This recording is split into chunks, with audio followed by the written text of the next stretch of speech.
各位評審，咁多位線上嘅觀眾，非常之多謝大家出席空間數據共享平台大獎2025作品匯報日。我係今日嘅司儀優兒，咁多位早晨。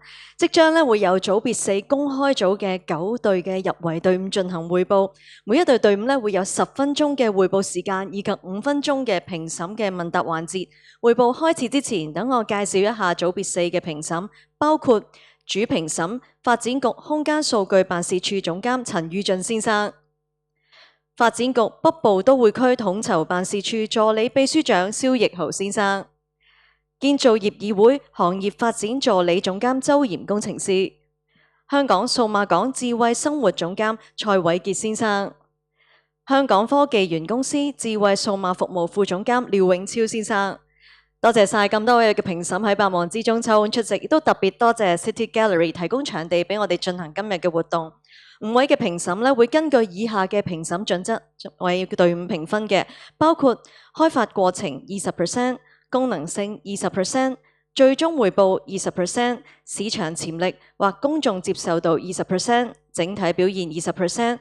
大會會根據每一組嘅得分，定出呢一個組別嘅冠、亞、季以及優異獎，而公開組另外設有最佳空間數據應用獎、最具創意獎同埋最佳人工智能應用獎，特別3個嘅獎項㗎。咁而第一隊0086F Jill Vista 已經準備就緒，現在開始計時。大家好，我哋係 Jill Vista， 我係 Phoebe， 我係 Karen。唔知大家仲記唔記得早2個禮拜嘅暴雨呢？新田公路就浸成咁樣。咁其實唔單止新田公路啦，其實成個北部都會區處於低洼地區啦，同埋地勢比較平坦嘅，咁所以咧其實好容易有水浸嘅風險啦。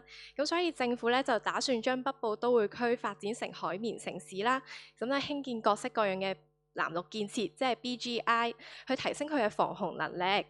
咁但係每種 BGI 喺功能上啦，同埋佢嘅土地需求都有啲唔同，以至於其實一班工程師啦或者規劃師咧係面對好多困難，而公眾係唔知道嘅。咁我哋就想將呢一面帶俾公眾睇啦，就希望透過BGI Insight 輯以下呢3個功能去俾大眾認識藍綠建設啦，同埋佢嘅規劃過程。咁首先係成個BGI Insight 輯分為3個部分啦。咁首先係 BGI Suitability Map， 咁就希望公眾可以簡單接觸到藍綠建設嘅規劃過程啦。第二部分係 Flood Simulation Case Study， 咁就嘗試令公眾去了解到藍綠建設嘅防洪成效嘅。咁第三係呢個Public Education Dashboard 啦，咁就希望提升返市民對防洪措施嘅認識嘅。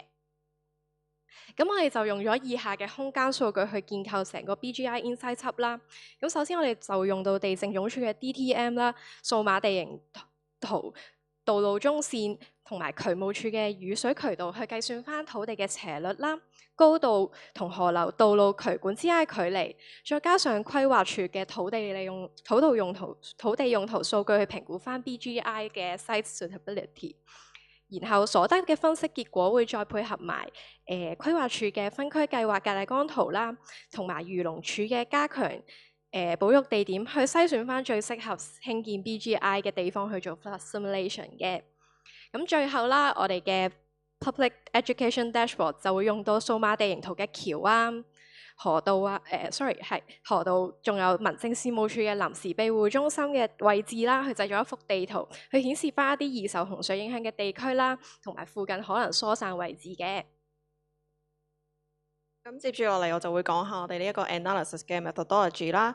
咁呢一個 BGI suitability analysis 嘅 methodology 就係運用咗 multi-criteria decision analysis（MCDA）、weighted linear combination（WLC） 同埋 land suitability assessment（LSA） 呢3種方法去做嘅。咁為咗就係想模擬翻我哋係做infrastructure planning 入邊，我哋需要 balance 好多種唔同嘅 factors 嘅一個決策嘅過程。咁我哋就參考咗香港渠務署關於藍綠建設嘅 technical guideline 啦，以及其他嘅 academic scholar 發布嘅 paper 去歸納咗6個 criteria 去做分析嘅，分別係 slope、distance to river、elevation、land use cover、distance to pipe 同埋 distance to roads 嘅。咁然後我哋再用 AHP 啦，一個係喺 MCDA 廣泛應用嘅 weight determination method 去揾出呢一啲 criteria 嘅 weighting，咁然後再做一次 correlation analysis 去確保呢一啲 weighting 之間係唔會有太強烈嘅 correlation 啦，咁從而去 adjust 翻嗰個 weighting 嘅。咁最後我哋就得出咗以下嘅 weighting 啦 ，slope 係0.35啦 ，distance to river 0.25，elevation 0.2，land use cover 0.1。distance to pipe 0.08，distance to road 係0.02嘅。咁然後我哋再喺 ArcGIS Pro 入邊進行叫 processing 啦，利用 rescale by function 同 reclassify 去將所有嘅 spatial data set 將佢轉化成為 suitability scale 1至5嘅 criteria raster layer， 然後再用 raster calculator 去計翻佢哋嘅 weighted combined suitability score 嘅。咁喺 site selection 方面呢，我哋根據現時 Town Planning Board 最新嘅 Outline Zoning Plan 呢，就先排除一啲不適宜發展嘅地帶啦，例如係生態敏感地帶，即係包括郊野公園啦、自然保育區啦，同埋其他受保護地帶等等，然後再篩選出一啲 land use zoning 係屬於 open space 休憩用地或者係未決定用途嘅用地，去作為 BGI potential sites 嘅。咁由第二部分呢，就係我哋嘅 flood simulation 啦。為咗令到公眾更加了解 BGI 對於防治洪水嘅成效，我哋就利用 ArcGIS Pro 入邊嘅 simulation workflow 揀咗喺粉嶺北進行一個 flood simulation 嘅。咁我哋按照渠務署嘅標準啦，採用咗500年重現期嘅 rainfall rates，即係大約每小時160毫米嘅雨量。咁喺興建 BGI 前同後各模擬一次特大暴雨情況嘅水浸情況啦，然後比較翻兩者嘅水深嗰個分別嘅。咁我哋運用 GIS 嘅工具去模擬呢個洪災啦，除咗能夠加強公眾嘅教育效果啦，亦都更加幫助到 town planner 或者係 engineer 佢哋用一個比較低嘅成本去估算南陸建設嘅成效，從而推動智慧城市嘅發展嘅。咁由第三部分就係我哋 flood resilience dashboard 啦。咁呢個 dashboard 咧就係提供咗一啲洪水災害發生嘅時候一啲 evacuation 嘅 information， 例如係一啲民政事務處嘅一啲臨時庇護中心啦嘅 location 啦，同埋就係一啲市民喺發生洪災嘅時候需要遠離嘅一啲河道同埋橋梁等等嘅。咁從而我哋希望可以提高翻市民佢哋面對 flooding 嘅時候嘅 preparedness 啦。咁其次，我哋喺呢個 dashboard 入邊都有提供一啲現時香港現有或者係規劃中嘅 BGI 嘅一啲嘅資料嘅。咁詳細我哋就可以望一望我哋嘅 web app 嘅 demo 啦。好，咁呢個就係我哋嘅suitability map 啦。咁咧可以見到下邊呢一個圖表咧就係所有我哋揾出嚟嘅 potential BGI sites 嘅佢哋嘅平均嘅 suitability score 啦。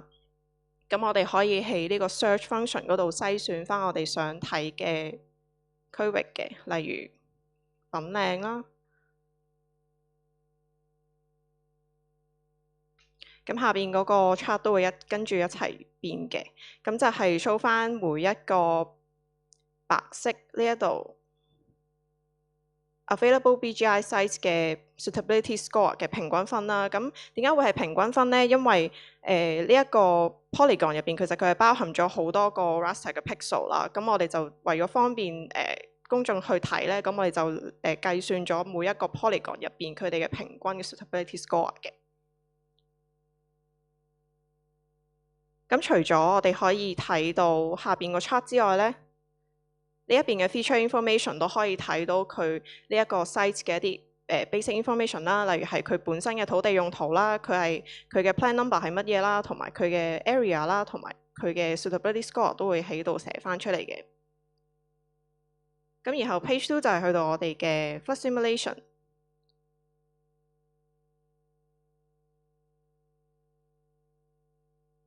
咁一樣啦，啲黑色嘅 polygon 咧，其實就係呢一啲 potential 嘅 BGI size 啦。咁我哋呢一個 page 咧就係 display 翻我哋做呢個 flood simulation 嘅一個 results 嘅。咁呢度有個 slider 啦，咁就可以睇到前同後一個水深分別嘅 raster 嘅。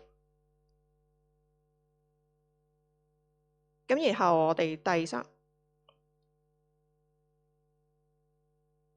等等啊。咁我哋然後去到呢一個第3版咧，咁我哋就會見到有一個嘅 Insight Information Map 啦。咁咧呢一度咧就係BGI 嘅一啲 information。咁我哋撳入去咧就會見到現時香港咧就例如喺呢一個安達臣道咧就有呢一個嘅興建咗呢一個 flood lake 啦。咁喺洪水橋咧，亦都有一個嘅 floodable open space 係 plan 咗嘅。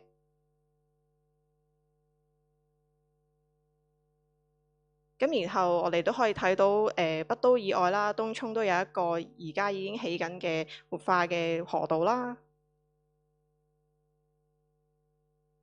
咁然後 temporary shelter 方面咧，我哋都會睇得到呢啲庇護中心嘅 location 啦，同埋佢一啲嘅其他資料嘅。咁我哋今日嘅 present 就去到呢度，多謝各位。Thank you， 唔該晒，多謝你哋精彩嘅分享。與此同時咧，就嚟到我哋5分鐘嘅評審發問時間啦。咁睇下邊一位評審想問第一條嘅問題。陳生。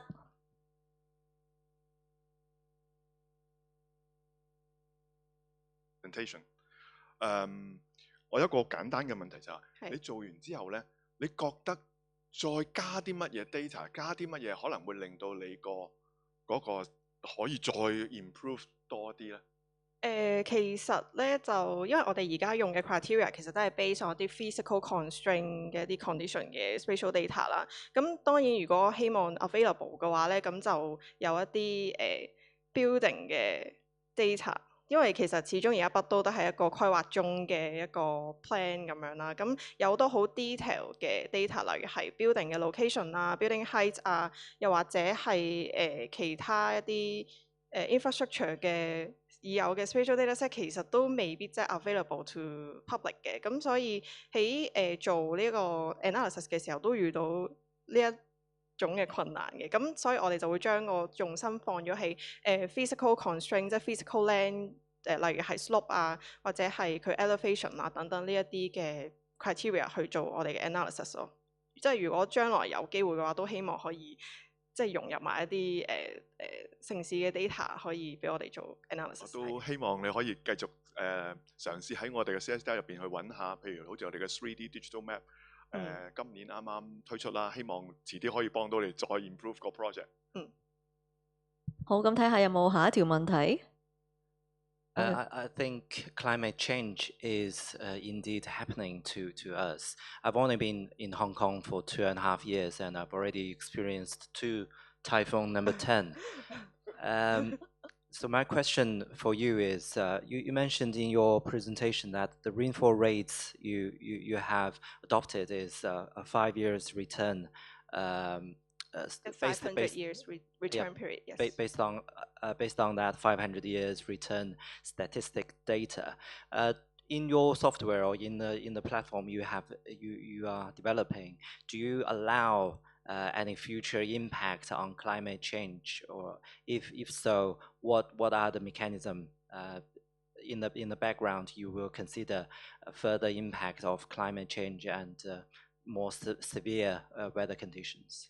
So basically, for now, ArcGIS Pro, the simulation workflow in ArcGIS Pro is it just simulate we can say one-off rainfall events in ArcGIS Pro, but for further consideration, like for a bigger scale climate change simulation, that would be a bit difficult, but definitely we will consider the possibility of using GIS to perform a simulation on further climate change conditions. 好，咁睇下仲有冇，我哋仲有少少時間，睇下仲有冇第3條問題。好好啊，即係你好及時啊！頭先你一 show 出嚟咧，我已經同阿 YC 講話啊，好及時，而家我哋嘅需要。我想問咧，你呢個咁好嘅 tools 咧，你係諗住係俾公眾市民都會用到係咪？係，因為其實都係目的係想俾公眾去認識翻，即係我哋 plan 一個 infrastructure 嘅時候，我哋要考慮嘅嘢其實有好多，即係有好多 criteria 我哋需要考慮。咁所以我嗰個問題就係問，如果係公眾大眾市民去用，去攞呢啲資訊，會唔會深咗啲呢？即係點樣可以令到，如果俾你之後仲有多啲時間去再做，你會點樣令到大眾市民可以容易啲去 access 呢啲 data 呢？或者可能可以加多少少嘅因為其實而家睇到個版面咧，即係 somehow 可能有少少 too informative 啊，可能或者會加多少少一啲 graphics 啊，或者係一啲比較即係喺個 interface 上會比較叫做易入口啲嘅係啦嘅顯示 data 嘅，即係 visually 去顯示 data 嘅方式咁樣咯，即係可能加啲flash card 咁樣係。我大概仲有20零秒。多謝兩位。我作為一個城市規劃師咧，我對於呢個版面一嗰個 BGI suitability map 我係比較即係着迷嘅。我想問下，對於下一步嘅應用，譬如話會唔會有一啲提示可以話喺邊一個位置做邊一類型嘅 BGI 會係最合適？你對於呢個諗法有冇一啲初步嘅構思？其實都有嘅，咁因為因為時間關係，我哋用1、2句 rap 咗佢好嗎？好好，我哋其實都係根據翻香港渠務署佢哋出嘅一啲BGI 嘅 guideline 去睇啦。咁見到其實而家都佢未就住話每一種特別嘅 BGI type 有一啲好 detail 嘅 guideline，咁所以我哋都仲係 study 緊嘅呢個。好，唔該晒你 ，thank you， 多謝晒。咁呢個時候可以咧喺右邊咧離場嘅，與此同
好啦，嚟到第二隊咧，就係1194F Carbon Loss， 現在開始計時。各位好，很高興能和大家分享我們的項目。在開始之前呢，我想和大家聊一聊新田的故事。上世紀40年代，深圳寶安的漁民將基圍蝦養殖技術帶到了香港。他們在新田的紅樹林區域修建堤壩，形成大大小小的基圍。新田的村民在這裡生活勞動，改造出了農田、魚塘等生產景觀，逐漸發展出濕地與農田並存的景觀面貌。時間來到100年後的今天，新田變成北部都會區的核心區域。然而，這裡不僅是城市發展的重要區域，更是一片擁有高生態價值的自然空間。在這樣的背景下，如何平衡發展與保育，成為北都建設的一道關鍵難題。這道題的答案需要由4類利益相關方共同書寫。香港政府用政策引領北都低碳發展，也承擔着香港邁向碳中和的使命。開發商在追求經濟效益的同時，也面臨着低碳轉型的挑戰。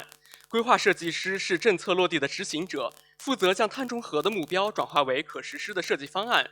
最後呢，是公眾，北都建設區中最容易被忽視卻最不可缺席的參與者。但現實是，大多數市民對北都的發展態度比較矛盾。雖然政府在保育上已經做了很多行動，比如低碳措施、環評報告等，但這些材料常常以複雜的文本呈現，普通市民難以理解。同時，公眾較難從當前的媒體報道中，了解事物的全貌，造成信息的斷層與誤解。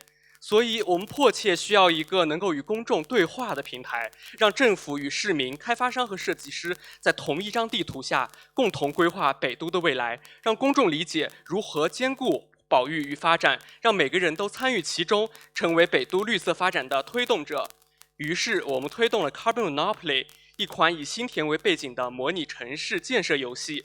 在這裡，玩家不再是一位追求利潤的地產商，而是需要在發展與保育之間做出權衡的規劃師。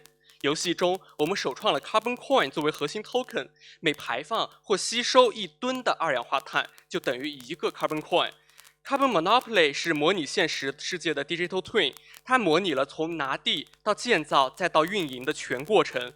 玩家可以親自經歷開發一塊地所面對的每一個地碳選擇。那現在就進入我們的遊戲。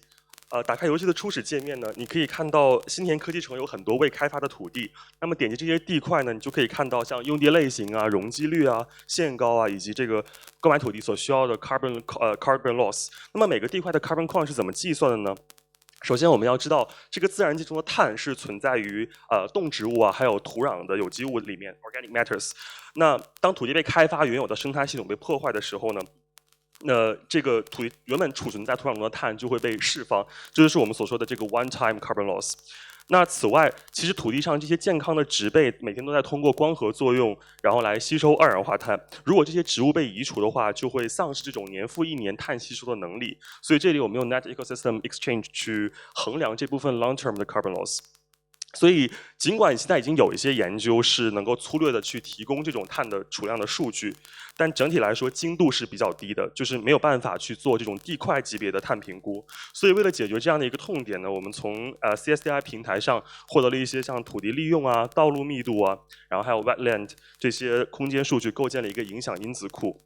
然後呢，我們是通過這個 CatBoost 的模型進行了一個 machine learning 的訓練，基於現有的這些碳儲的數據來去預測更細維度的這種空間分布。最終我們實現了10米的這樣的一個高精度的碳儲的預測，模型準確率是87.4%。這個模型呢還告訴我們說，其實像這種常綠闊葉林還有城市的不透水面，其實是影響碳儲量變化的這個顯著的影響因子。每當你購買一塊土地呢，玩家都需要去支付相應的這種 carbon coins， 然後對應它這種生態價值的損失。那這個機制就可以促使這個玩家在每次選擇當中可以權衡這種發展和保育之間的矛盾，同時能夠直觀感受到開發行為對環境的影響。買完土地之後，我們就要這個蓋房子了。首先呢，我們是需要通過場地的這種規劃，確定了一些必要的規劃的參數。那我們這裡以商業地塊作為一個例子，然後呢，估算建設過程中需要用到的這種主要的建築材料。然后将上述这些参数输入到我们建造业议会的碳评估工具当中，能够完整的评估碳建设周期的这种全周期的碳排放。最终我们得到的这个碳排放数据，也就是这个建筑所对应的这种 carbon coins。那我们参考了 BEAM Plus 还有这个 LEED 这些主流的绿色建筑评级的标准，设置了从 baseline development 到 zero carbon demonstration 这4种不同的开发标准，乘以我们6种功能，共评估了24个这种建筑的这个碳排放数据，也就是它们对应的这个 carbon coins。那在游戏里，我们以这个商业建筑为例。在初始阶段，你可以选择不同环保的这个水平建设方案。我们这里先选择了一个这个最低等级，就是baseline development 作为一个建设的例子。建造完成之后呢，我们还可以继续对这个建筑的环保等级进行一个升级。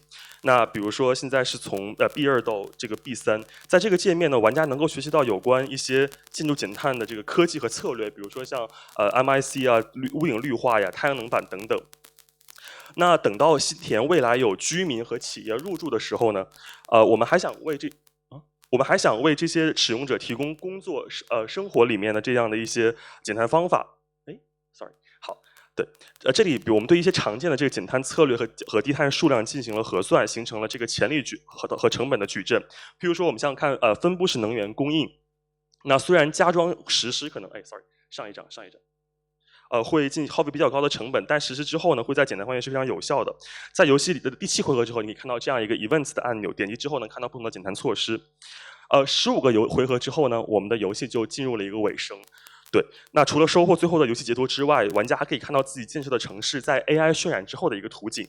同时呢，我们还会从 carbon coin 啊、金币啊、人口啊等等的这个维度去给玩家进行评价。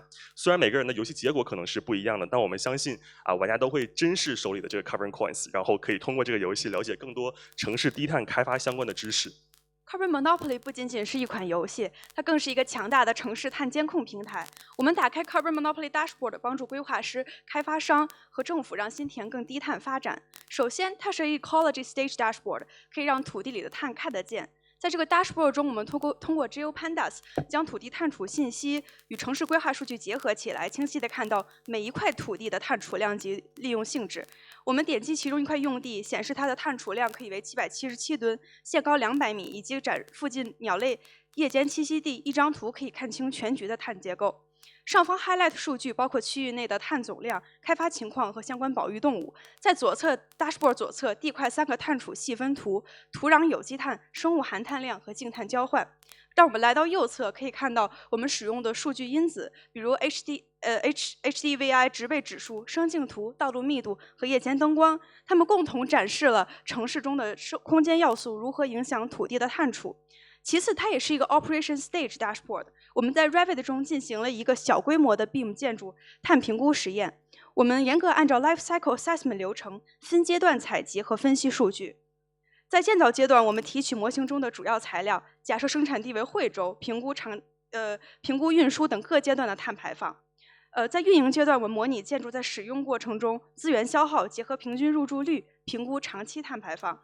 最终，我们使用 One-Click LCA 工具，将以上数据转化为具体的碳排放数值，通过 GeoBeam 功能，将这些模型的碳数据导入到 dashboard 中。我们通过这个 dashboard 可以直观地了解到新田地区建设前后的运营情况。中心地图展示了开发前后的对比，点击任意建筑可查看相关的关键数据。下方数据板块展示场地内的能源消耗、BEAM 评级以及水电能源的实时消耗情况。右侧版面则呈现了场地内的人口热力图、办公入住效率以及交通使用的碳排放分布图。我们通过 dashboard 让绿色低碳的数据看得见。最后呢，我们进行总结。我们提出了 Carbon Monopoly， 引入了 Carbon Coin 的概念，搭建了 Game 和 Dashboard 的双平台，完整的模拟了城市开发中生态评估、建设以及运营的3个碳变化的全过程，让公众全深度的参与北都的低碳建设，帮助规划师优化设计方案，让开发商实现低碳转型，回应 ESG 发展的需求，让政府实现空间精细化管理。其次呢，我们拥抱了科技，借助 AI 和 BEAM 的 GIS 的力量，满足低碳发展的愿景。我们不仅运用了多种空间数据，还提供了建设和运营阶段的碳排和减碳数据，为北都发展提供了重要支持。我们希望 Carbon Monopoly 拓展至更多区域，同时可以结合点点绿平台，让公众的日常低碳行为，为城市的绿色发展助力。此外，我们通过 Carbon Coin 量化了碳在建筑开发中的流动，未来甚至可以探索与香港交易所的合作，进一步将其代币化。100年前，新田经历了一次农业改造自然的革命；100年后，深圳河引来了人工智能与创新产业的技术革命。而始终不变的是深港两地共同守护、发展与保育并存的愿景。通过 Carbon Monopoly 绿色低碳的好，未来，时间已经到了，谢谢谢。好，現在是5分鐘的評審發問時間。而家我哋係評審發問嘅時間，我哋有請陳生。Just a simple question from what is the latest development stage of this carbon monopoly? Is it live or prototype or? Yeah, we have already finished the development of this mini game, and also we are confident that we have already made a prototype of the dashboard, right? Yeah, have a look at this on this one. Maybe would you like to? So it's not really just a game, but integration of a game as well as the live data or real data, right? Yes, exactly. Yes. 我看到你们的这个发展的这个 game 啊，我觉得非常非常的好。不仅是可以给小朋友或者是给 general public 有他们的这样的一个知识的有让他们来了解所有的这些知识。可能呢，我觉得更重要的是，我们作为 professional 也觉得这个 game 非常有意思，也是对我们的自己的一个教育的这样的一个过程。我想问一下，你们现在你刚才说已经有这样的一个 prototype，那接下来可能会把它发展成 PC 端或者是 iPad 端，或者是在上传的这样的一个真正的游戏。你们对于你们现在develop 这个平台有没有什么一个 commercialize 的方案和计划？你们可以看到我们在 PPT 中其实展示了这个深圳城市规划展览馆。我们当时发现深圳城市规划展览馆其实用了一些公众参与的一些游戏，所以说我们也是以这个为愿景哈，就是也希望我们能够能搭建出这样一个可以互动的这样一个平台，甚至可以放在这个展陈馆或者就是手机应用上去操作。然后这是另外呢，就是我们其实也考虑了一些比如说你可以放到手机端，你可以用公众的日常的生活活动去进行一些你积累碳币，比如说你在点点绿去捐助一些塑料瓶，然后你可以变成一个碳币，然后你贡献到北都中，就像蚂蚁森林种树一样，然后一起去贡献为北都进行发展，这样让公众不仅能在日常生活中参与到这个活动来，也能同时了解北都的发展我们是怎么做的，怎么做让它低碳有发展。我也想再补充一下，就刚刚您提到就是这个商业化的问题哈，就是因为现在本身香港其实是一个很重视这个零碳的零碳平台的这样一个地方，然后有很多比如类似于我们提到的点点绿，就是 Green Dot Dot， 然后包括一些剩菜盲盒，它都是一些促进低碳的平台，然后我们就希望可以接下来与他们就是进行一些合作，然后相当于帮他们进行就是宣传的同时，然后也等于说把我们这个平台引入到就是民众当中去。对，这可能是我們關於商業的一個回答。好，謝謝你。好，唔該晒周生，我哋仲有啲時間，睇下仲有冇問題。你哋邊位廖生咁？謝謝你們的 presentation， 我覺得那個 idea 很 creative。但是我想問一下，因為就是去到你們那個平台，其實是想增加那個政府跟民眾的一些溝通嘛。那除了那個就好像一個Monopoly 的遊戲之外，你們有沒有想過這個是可以是，比如說憑一些市文可以給那個政府給一些回饋，一些怎麼去發展的一個途徑呢？是不是可以這樣想？在政府裡面有發展就是說那些公眾他們做一些玩遊戲基於其實是可以給一些 feedbacks 給一個政府的一個途徑，是不是你們會不會這樣想？因為我們其實設想了一個場景，就是在我們這個展陳館可以 implement 這樣的一個遊戲出來。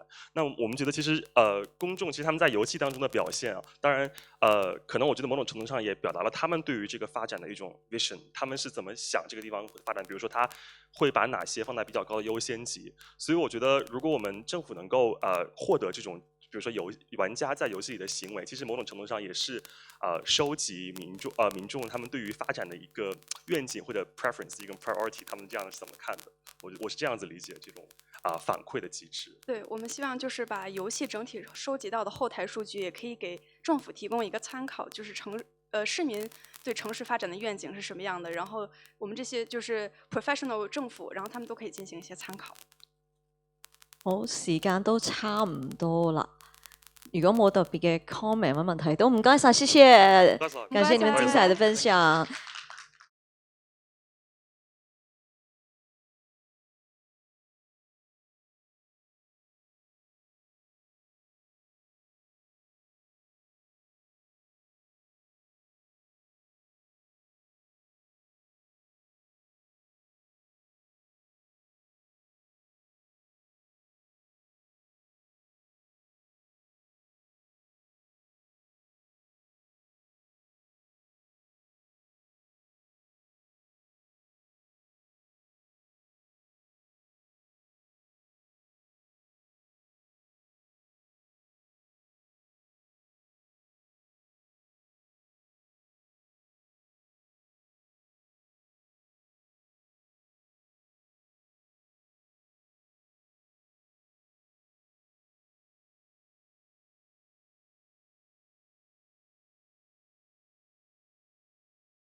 第三隊會為我哋匯報嘅係0347F No Space， 現在開始計時。Good morning, everyone. Today we're going to present on our project of Roots and Roots in the North, the all-in-one heritage platform in the Northern Metropolis. So right now, currently, the Hong Kong government is stressing more and more on cultural tourism and in-depth tourism. And it's also one of the major directions presented in the blueprint in 2024. And currently, the media coverage on in-depth tourism and cultural tourism are also increasing, especially towards the mainlanders. However, despite the raising public awareness towards the Northern Metropolis projects in Hong Kong, they are mainly focusing on the future development vision and project side, but history and culture, not so much. And therefore, our project aims to address here and to raise the public awareness on such forgotten side of the North, while also promoting cultural tourism at the same time. And through our hands-on experience of being local tourists in the North, we have identified 3 major obstacles for that to happen right now. And they are here. First is the insufficient exposure of heritage, that they are inadequate promotion, not enough exposure, therefore nobody knows about them. And secondly is the fragmented heritage information, that they are scattered across different government websites, and therefore difficult to find. And lastly is the poor transport connection, that due to their remoteness, there are limited transportation options, and therefore difficult to find out how to get there and difficult to go to there.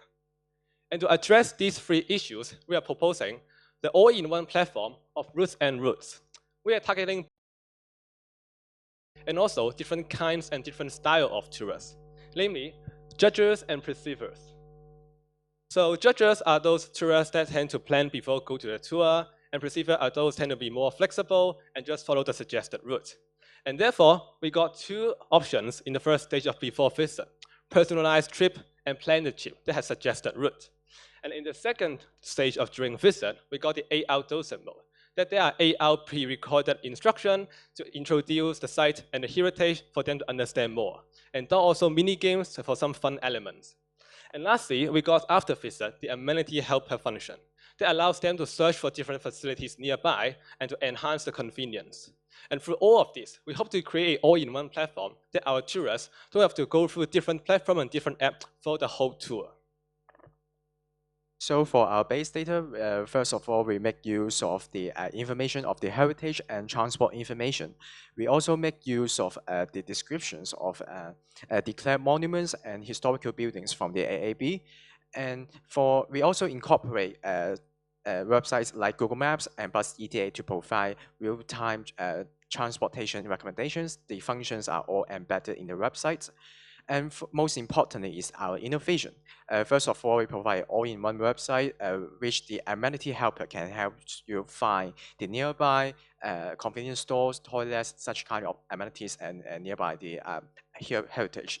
We also conducted geo-analysis to identify dining hotspots and service areas of different kinds of transportations for the visitors. And lastly is our AR kit. It is we provide AR docent where you can preview, first of all, preview the 3D architectures, which we make use of the Open 3D HK, review the architecture of the heritage, and secondly, to have a AR docent app to introduce the history of the heritage. So before a visit, you can either select our theme routes, which with detailed transport information, or you can navigate in the website to select your own preferred heritage and plan your visit. And during visit, you can view the AR pop-up description by scanning QR codes. And after a visit, you can check out the nearby amenities like restaurants, toilets, and convenience stores. So let us now welcome Heritage Jack to have a quick demonstration on our website. Welcome to Roots and Roots. I'm Heritage Jack. 大家好，我係積子啊。I will show you how to navigate through the Roots and Roots interface and its functions today. Before visiting, you can first check out the 3 main heritage themes. Then, select your favorite one. Pick the route where you will start your journey. Or you can also check out the descriptions and AR models and plan your own routes. Now, welcome to the Lune Wall Market, the heart of Fan An in the past and now revitalized. scan the QR code with the Roots and Roots app, and now you're in the AR docent mode. Say hi to Lunbo Market in the 1980s. Isn't it very crowded? It was the trading center of Fannan at that time. Now, let's enter the building together. Wow, this is the Lego model by Andy Hong, a physical model of the dynamic in the past. Do you enjoy the AR docent? I bet you did. Now, let's try the amenity helper function. Oh, you're hungry? Then let's find a restaurant to eat at. First, click the restaurant map. Then activate My Location. Follow the path and walk to the restaurants nearby. You can also search for nearby toilets and bus stops. Hope you have a nice time visiting the North. Bye. See you next time. Yeah, thank you, Heritage Jack. So this is our demonstration of our Roots and Roots web apps. So previously, we have mentioned there are 3 major challenges that we are facing. So we believe that Roots and Roots can be a solution to all of them. So the first challenge we've mentioned is about insufficient exposure of heritage. We are planning to have 3 methods to promote it. So the first one is about the social media. We are going to create accounts on different social medias catering to different nationalities. We are creating different animations, episodes, and reposting different contents to give more information of our web app and heritage in the North. The second method is about a mascot promotion. As you can see from the video we have shown, we are creating a mascot called Heritage Jack. We reference from the Hong Kong government similar projects such as Big Waste, Little Grapes to increase the friendliness and popularity of our Roots and Roots idea and concept. We hope to attract more tourists and local citizens to visit the North. The first method that we're adopting is through the school promotion.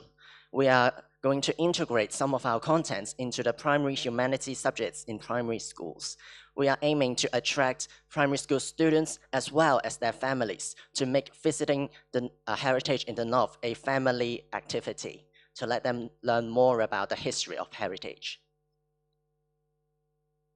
So the second challenge that we have mentioned is about the fragmented heritage information.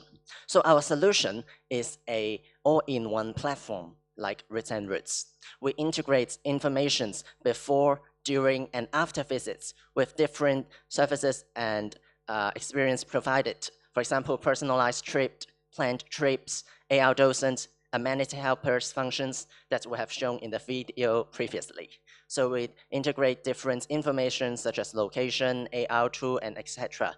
to provide a all-in-one streamlined experience to web users. So the third challenge was about the transport problem because the northern district is kind of far from the urban areas. So we need to integrate transport information into our web app.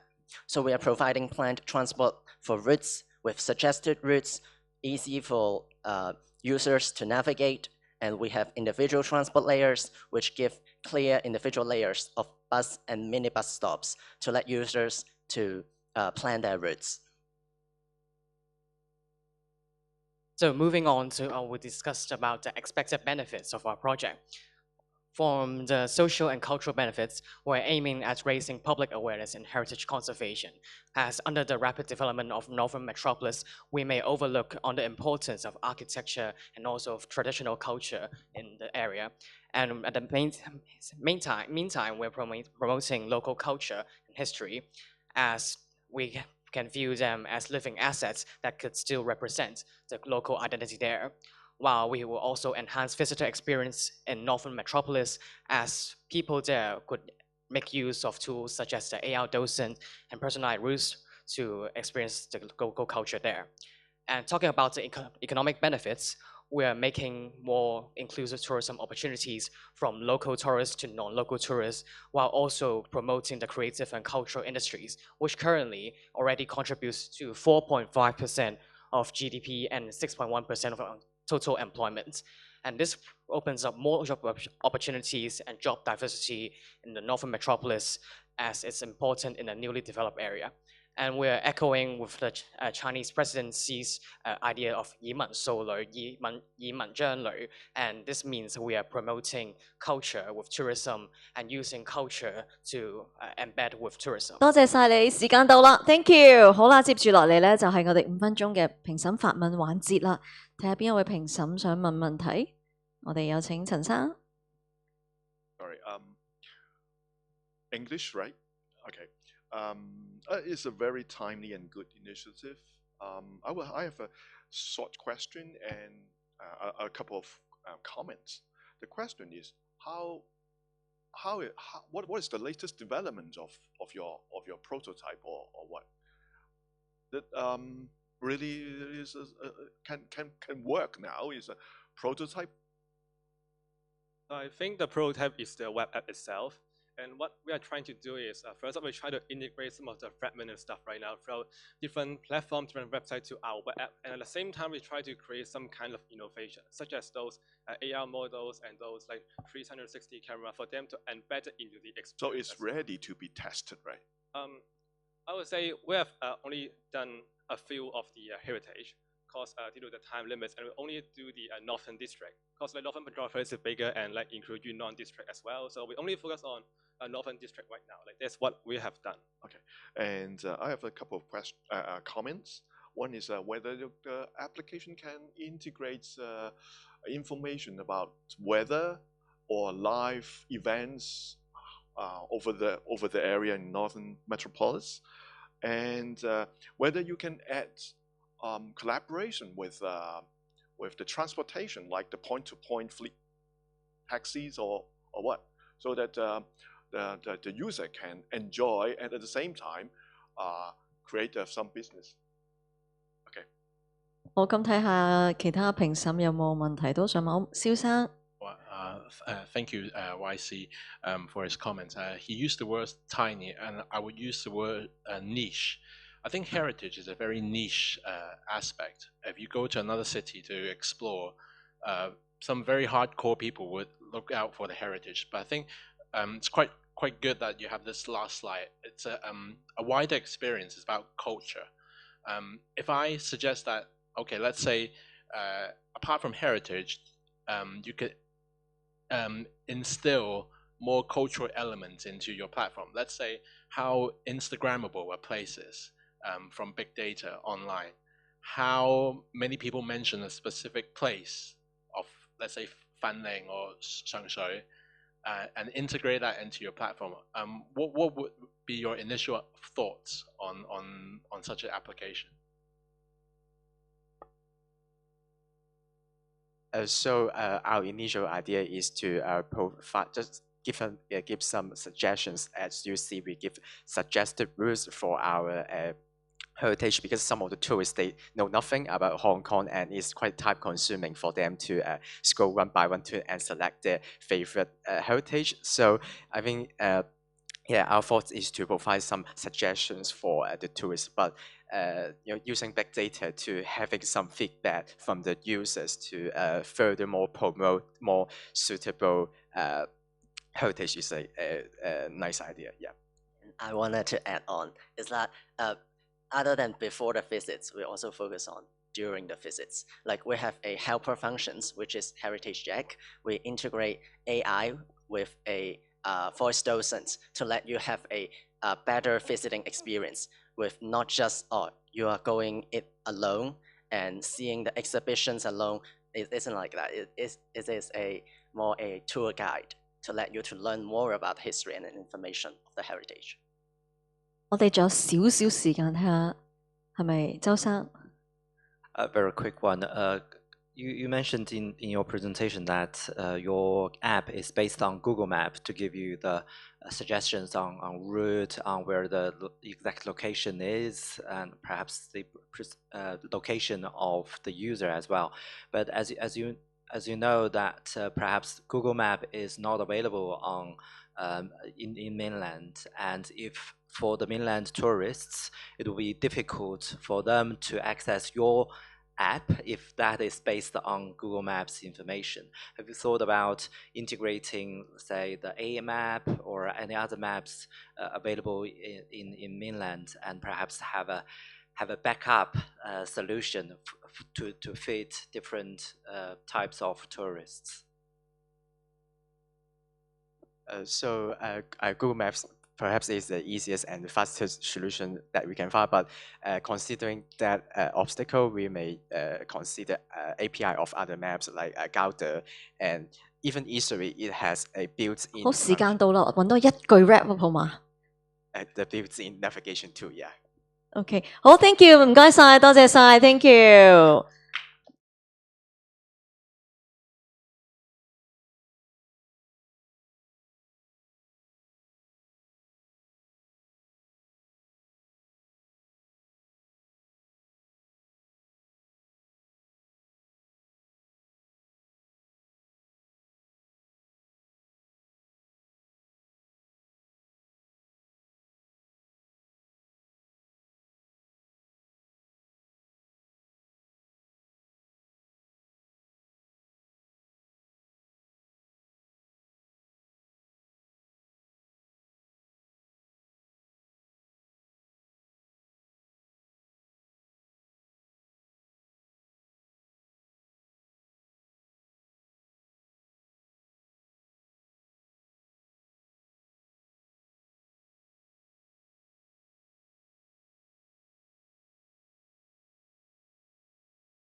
好啦，我哋嚟到第4隊啦，就係0371F Metro Sense， 現在開始計時。大家好，我係 Joey， 我係嚟自一間科學園嘅 AI 公司。大家好，我係 Joey， 我係嚟自科學園嘅一間 AI 公司。好高興今次有機會同2位 GIS 業界嘅人士 Eric 同 Kenneth 參加呢個比賽，去碰撞一下新嘅 idea。首先我想介紹呢位仁兄啦，咁佢叫阿 Lee， 好關心呢個都市發展嘅，成日都會四圍去睇下有邊啲樓盤新落成，然後會拍貼片啦、記錄低啦，然後喺 YouTube channel 上面分享。呢個真係我嘅朋友嚟嘅，個名係假，但係個 YouTube channel 係堅嘅。咁聽佢講呢，有一次呢，佢影呢個皇后新村新落成，哇！一落車就有成班警察衝埋嚟。原來先知道後邊係一個軍營，係唔影得相嘅。咁好多呢啲咁嘅趣事啦。咁成個都市都係佢嘅遊樂場。故事就講到呢度先。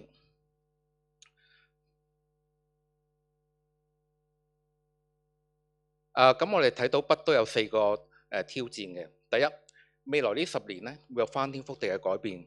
我哋希望記錄低呢啲改變，同埋去追蹤呢個發展嘅進度。我哋 propose 一個好似 Uber 咁嘅共享平台，協調民間嘅力量去做呢件事，實現共享呢個低空經濟。咁第二咧，急速嘅發展咧會帶嚟環境污染嘅問題啦。咁因此我哋咧睇到咧 hyperlocal 嘅環境數據嘅需要，我哋 propose 咗一個 citizen sensing program， 希望由市民 create 呢個 sensing data。咁第三，我哋會 propose 一個基於3維空中嘅路網路線規劃平台，去解決現時無人機嘅痛點。咁最後傳統上北區社區比較離散，我哋希望藉住呢一個 app 去凝聚呢個北都嘅市民。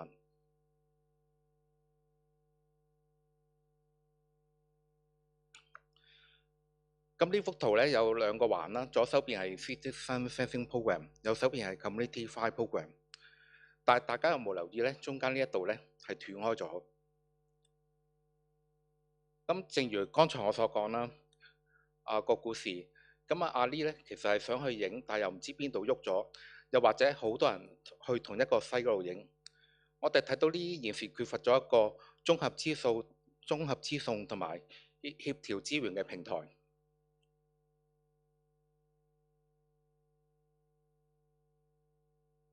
咁所以我哋咧就加入咗一個 AI 嘅環節，由佢綜合咗各方面嘅資訊啦，同埋去 check 呢個 dataset 嘅 completeness， 而係去生成一啲 task， 一啲參加計劃嘅人士。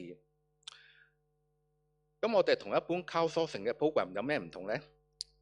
咁就以OpenStreetMap 為例啦，我哋發覺佢有2個問題，第一就係冇 incentive 啦，第二係冇 data validation 嘅。咁大家在座各位都係業界嘅朋友啦，咁大家身邊有幾個人真係曾經喺 OpenStreetMap 嗰度 contribute 過 data 咧？針對呢個 incentive 嘅問題，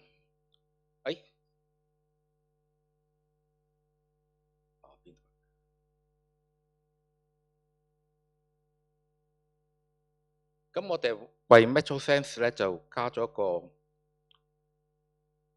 收費嘅服務嘅。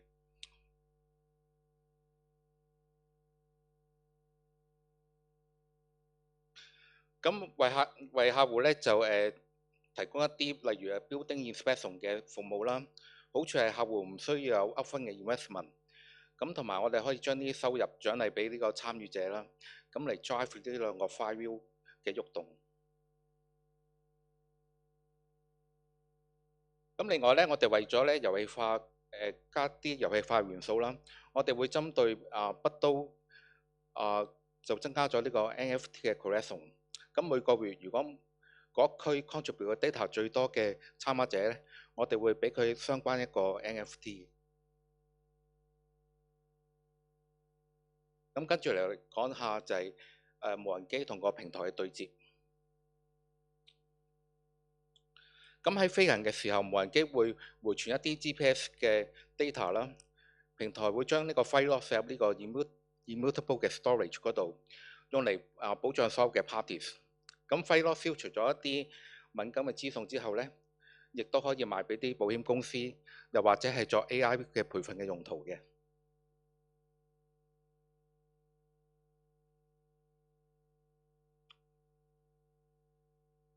咁另外，無人機回傳啲sensing data 之後咧，平台咧會做一啲 AI 嘅 post processing 啦。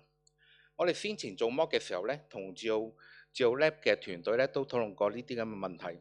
我哋發覺咗咧，地面上人口密度嘅 data 咧，其實係好唔 available 嘅。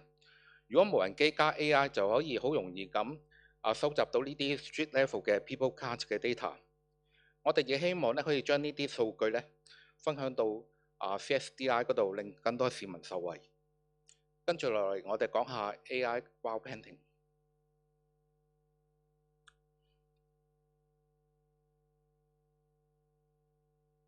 咁飛行嘅痛點，大家喺新聞都睇唔少。咁我哋嘗試下用 AI wow painting 去 address 呢啲咁嘅問題。Safety first 呢個係一定嘅。例如無人機喺人群上面飛啦，咁風險會好高。如果重嘅無人機咧，就風險就會超高。咁至於 privacy 同 noise， 我哋會考慮飛行嘅路線同埋最近嘅最近嘅住戶嘅距離。咁呢度咧就係想講一講我哋揾到一間初創嘅公司，佢哋可以提供到香港地區未來5小時嘅風速風向嘅 forecast。我哋覺得呢個 potential 都好有用嘅。咁傳統上路網嘅 route planning 都會考慮每一段嘅 cost 啦。我哋嘗試將呢啲唔同嘅綜合嘅因素咧，就組成一個 composite 嘅 cost。計下個 optimal 嘅 route 嘅時候，咁 user 只要入一啲 parameter， 例如無人機嘅類別同埋飛行嘅時間啊。咁我哋會嘗試喺 ArcGIS 入邊畫一啲細範圍嘅空中嘅路網，再計算一下簡單化嘅 composite cost。咁圖中比較咗 Cat A1 同埋 Cat B 嘅分別。咁 data source 主要就係 CSDI 嘅 data 啦。其中我哋喺個 web application 嗰度 call 咗一啲 3D visualization map 嘅 API， 同埋係用咗 4D 嘅 restricted function polygon， 又會 source 個 web application。剛才提到啦 ，AI 會 generate 啲 task 俾啲參加者啦。我哋會用一個 gamify 嘅形式去呈現出嚟。如果影地盤需要高啲嘅經驗值啦 ，AI wow painting 咧會比較咗唔同嘅無人機嘅類別啦，用咗唔同嘅顏色反映喺翻個航道嘅 safety index 嗰度。咁我哋會想盡量 gamify 成件事啦，令到參加者覺得係好玩嘅。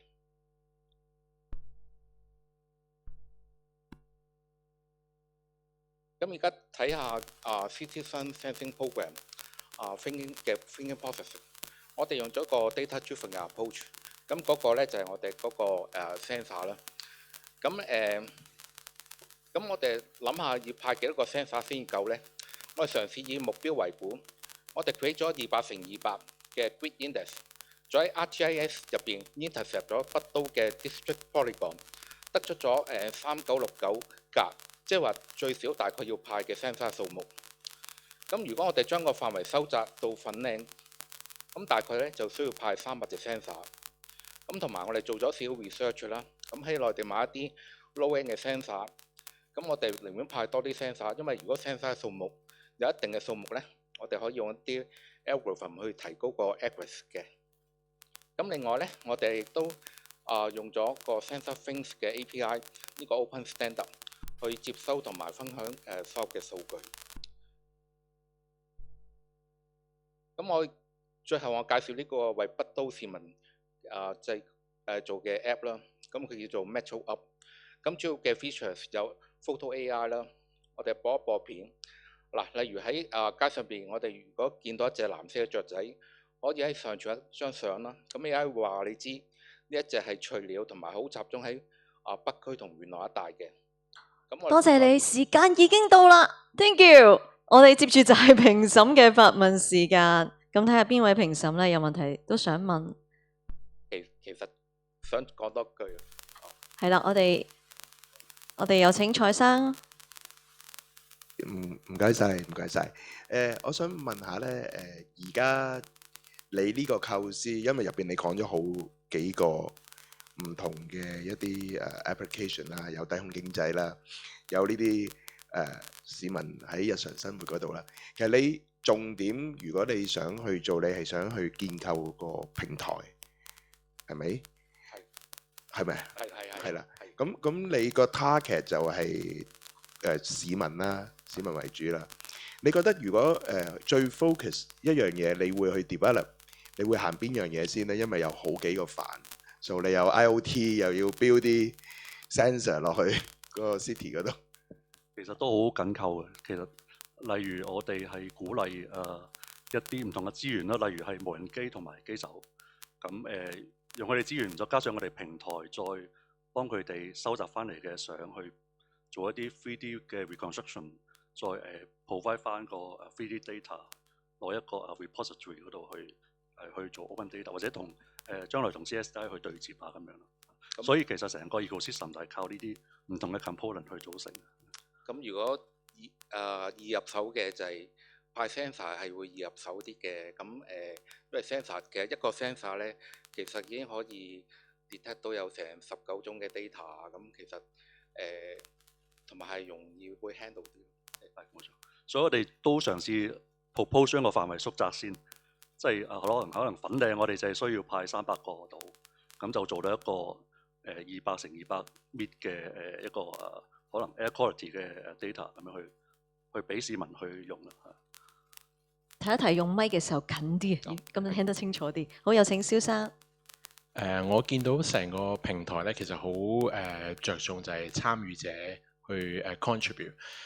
可唔可以扼要咁樣講一講有啲其實乜嘢元素係吸引個參與者去用呢一個參與呢一個嘅？所以我哋其實我哋都比較過，例如 OpenStreetMap 嗰啲坊間而家有嘅啲 crowdsourcing 嘅 platform， 咁我哋都想再提供做得完善啲。咁我哋就諗住去提供一啲 incentive 啦，即係例如係初時就諗可能俾少少嘅錢啦，或者係我哋都諗咗係俾個 NFT 嘅cert 佢，即係證明到佢係 contribute 嗰個 data 嘅人。咁而佢可以用個 NFT 可能將來 claim 一啲嗰個 data 帶嚟嘅一啲income 啊成啊咁樣啊。咁同埋我哋都當然要行嘅時候都要可能同啲地方嘅好多嘅社區組織去協調啊，去推動呢樣嘢咁樣。仲有少少時間睇下有冇好，廖生。係你好，咁係咯 ，back to LAE 呢個 very hot topics 啦。咁想問下你頭先提過會派 sensor 嗰個 idea 咧，其實你嗰個即係 target 會收你哋 sensor 係邊個？同埋點解佢哋要幫你去 contribute 呢一樣嘢？我哋都strategically 我哋都會針對翻我哋個 result 係想要一個可能粉嶺區，我哋就想 locate 翻喺嗰個唔同地方嘅市民都可以有機會去攞到，即係可能我哋要協調翻唔同地方嘅一啲可能社區中心啊或者學校啊咁樣去做到呢件事咯，即係個 result 就係想做到一個用到嘅open data。睇下仲有冇問題，陳生。錯，想跟進翻阿 Martin 嗰個，其實你個 target 係想市民，還是係因為你都提咗好多 LAE 嗰啲 stakeholders， 還是係嗰啲 LAE 嘅 stakeholders 係你哋個即係最 prime 想攞到佢哋嘅 support 㗎啦。其實都有兩樣嘅，一樣就係即係 LAE 啦。咁其實 sensor 我哋其實一個 task 咧，因為其實保育啊環境污染嘅問題啦，咁所以即係派 sensor 就可以攞到即係成個北都嘅即係環境污染啊啲數即據啊。即係例如 air quality 咁，可能暫時就係可能on ground 好多 sensor 係學校啊、家居啊去安裝，可能將來話唔定可能係 drone 佢可能 contribute 嘅 air quality 更加會立體啲啊、全面啲啊。係正正係，我都好想了解係咪你哋都想俾啲 incentive 俾嗰啲係啊嗰啲 LE 嘅，譬如啲 operators，佢可以裝啲 sensor 喺隻 drone 度，甚至將來可能做好，時間到啦，我哋一句 wrap up 牌好唔好啊？其實個 sensor 都有啲 noise 嘅，咁因為無人機咧，即係都有啲 noise 啦，咁所以如果你監察到唔同嘅 noise 咧，咁其實可以睇得到無人機將來係對啲市民有冇啲影響啊？好，時間真係到啦，好多謝晒 ，thank you。好，唔該晒。咁接住落嚟咧，就我哋評審嘅評分士氣都唔該晒，可以喺右邊離場嘅。同時間咧，我哋有個小休時間，我哋下一隊嘅匯報咧，大約喺10分鐘後開始，我哋一陣見。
Hello， 歡迎咁多位翻嚟我哋空間數據共享平台大獎2025嘅作品匯報日。我哋咧會繼續就係組別4公開組嘅匯報，接住落嚟我哋會邀請0324F Pathfinder， 現在開始計時。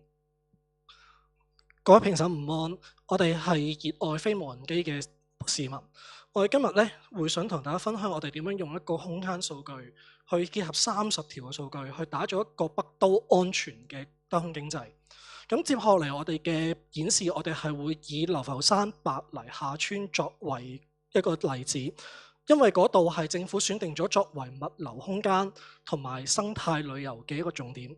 但係嗰度將會係香港最繁忙嘅空域，因為喺入面會有呢一個嘅運輸嘅物流嘅無人機啦，會有遊客佢哋會上飛無人機去影下啲蠔田，影下啲雀。亦都會有飛行服務隊嘅直升機，會有警察同消防嘅無人機，亦都會有地政處其他佢哋一啲公務嘅無人機，而最重要亦都會有候鳥喺嗰度每年嘅遷徙，因為隔離就係國際嘅濕地。咁而我哋喺北都會飛嘅時候，我哋會有4大痛點。第一，數不通，因為如果我哋要去計劃我哋飛行呢，其實我都需要知道其他人點飛，我先計劃到。依家我哋係冇呢個嘅資料。我哋 improve 唔到，因為我唔 measure，所以我冇乜 measure improve 唔到。第二，查不全。如果我飛之前，我哋有民航處嘅資格，我哋係需要花大約20分鐘去揾8個唔同嘅平台，逐個去查。查完之後，其實件事係咪仲好實時呢？我哋都有啲擔心。第三，飛不序。由於咁唔協調，我哋只能夠去到見步行步。有陣時我哋幾精準嘅計劃都好，亦都有其他人無端端喺你隔離飛過，造成空域嘅危險。如頭先張沙，你會見到喺外國無人機撞到救人嘅直升機，撞到雀，亦都係時有發生。而第四，空間係用不盡。我哋推咗低空經濟之後，政府就開始劃唔同嘅禁飛區，而陸續市民開始有唔同嘅聲音，因為民航處一封係由0米到300米一刀切一次過封晒。咁其實如果我哋用咗個系統幫手嘅話咧，將件事用 3D 去處理嘅話咧，我哋估計可以放到80% 嘅空域出嚟，會用得更加盡。咁我哋點樣去幫到件事呢？我哋集合咗天地人機物5類數據。我哋然之後再匯合喺我哋平台，我哋會用 ArcGIS、ESRI， 我哋推出有2個嘅 platform， 我哋有電腦版，亦都會有手機版，咁亦都方便市民即係飛緊無人機時候去，亦都可以用得。咁跟住然之後匯合咗我哋有4大嘅功能。第一係一個一站式嘅平台，市民可以將佢嘅飛 plan 匿名咁去 share 喺個 forum 咁樣去 share 到俾人，我將會點樣飛，大家可以互相遷就。第二，我哋會有一個 AI 去 detect 邊一個空域佢將會係塞車，叫大家避開嗰度，避免撞機。第三，我哋會有一個嘅實時嘅 2D 或者係 3D 嘅 monitoring apps， 咁睇翻市民自己嘅習慣，咁去睇下 2D 咪 2D 咯。如果佢想 3D 睇極都可以，睇到個空域繁忙，附近有啲咩機喺佢附近飛。而第四，我哋係會希望一個系統係有一個 data 去 share 翻去 CSDI 嗰度，去共享，去用翻中國我哋一個無人機雲系統嘅數據嘅標準，跟翻啲 ISO 標準，去將件事同唔同嘅持份者分享。咁我哋作落嚟咧有一個嘅2分鐘嘅短片咧，去講解我哋個系統會有啲咩功能。大家喺入面見到嘅唔係電腦動畫，全部係已經係 ready to use 嘅一個平台。喺入面你就會見到橙色線嘅係飛行服務隊嘅直升機嘅數據，藍色線係候鳥遷徙 bird tracking 數據，而另外其他唔同顏色線咧係我哋依個眼前嘅雷達你探測到嘅無人機嘅數據。平台上方有5個選項，分別係航線案例、安全起飛區域、遞交飛行計劃、實時儀表板、特定操作風險評估及飛行後回歸。假如你係飛手，睇過飛行案例之後，可以先由 Take-off Point Analysis 開始。呢一度地圖上標示嘅綠色部分，便係經 OpenGAN 平台識別出嘅安全起飛區域。地圖嘅圖層分別展示附近電線桿、電纜位置、地面人口密度嘅風險評估以及限制空域。你可以輕鬆挑選適合嘅起飛位置。係 Flight Plan 頁面，你可以匿名提交飛行類別與航線，亦可以瀏覽其他飛手提交嘅飛行計劃，幫助你避免同其他飛手同時間使用相近嘅空域，促進任務安全。Live Traffic 頁面係 OpenGAN 平台上嘅實時儀表板，為你提供飛手需要查閱嘅重要資訊，包括空域內無人機同載人直升機嘅實時交通狀況、日出日落嘅倒數計時器、即時風速警告、飛行員通告、太陽干擾指數及過往候鳥遷徙嘅路線等。起飛前嘅檢查清單，內建民航處建議嘅檢查項目，引導飛手進行全面嘅機體以及細節檢查，確保飛行安全。OpenGen 平台利用無人機雷達識別出空域內其他無人機嘅位置，提示擠塞嘅空域點，並發出警報，提醒你即時調整航程。每次任務結束之後，你都可以提交飛行記錄同埋意見，有助你進行保養維護，亦都協助加強平台數據嘅準確度。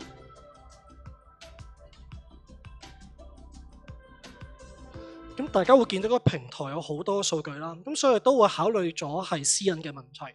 咁我哋呢個系統咧，咁我哋會同 ArcGIS 去買啦，咁所以就係已經係有好多嘅 ISO 嘅認證啦，亦都攞咗歐洲、美國同中國一啲私人數據嘅安全。而我哋交嘅時候咧，市民係由於可以匿名去交，我哋都會匿名化個系統嘅儲存，所以咧都合乎翻香港私隱專中處條例嘅要求。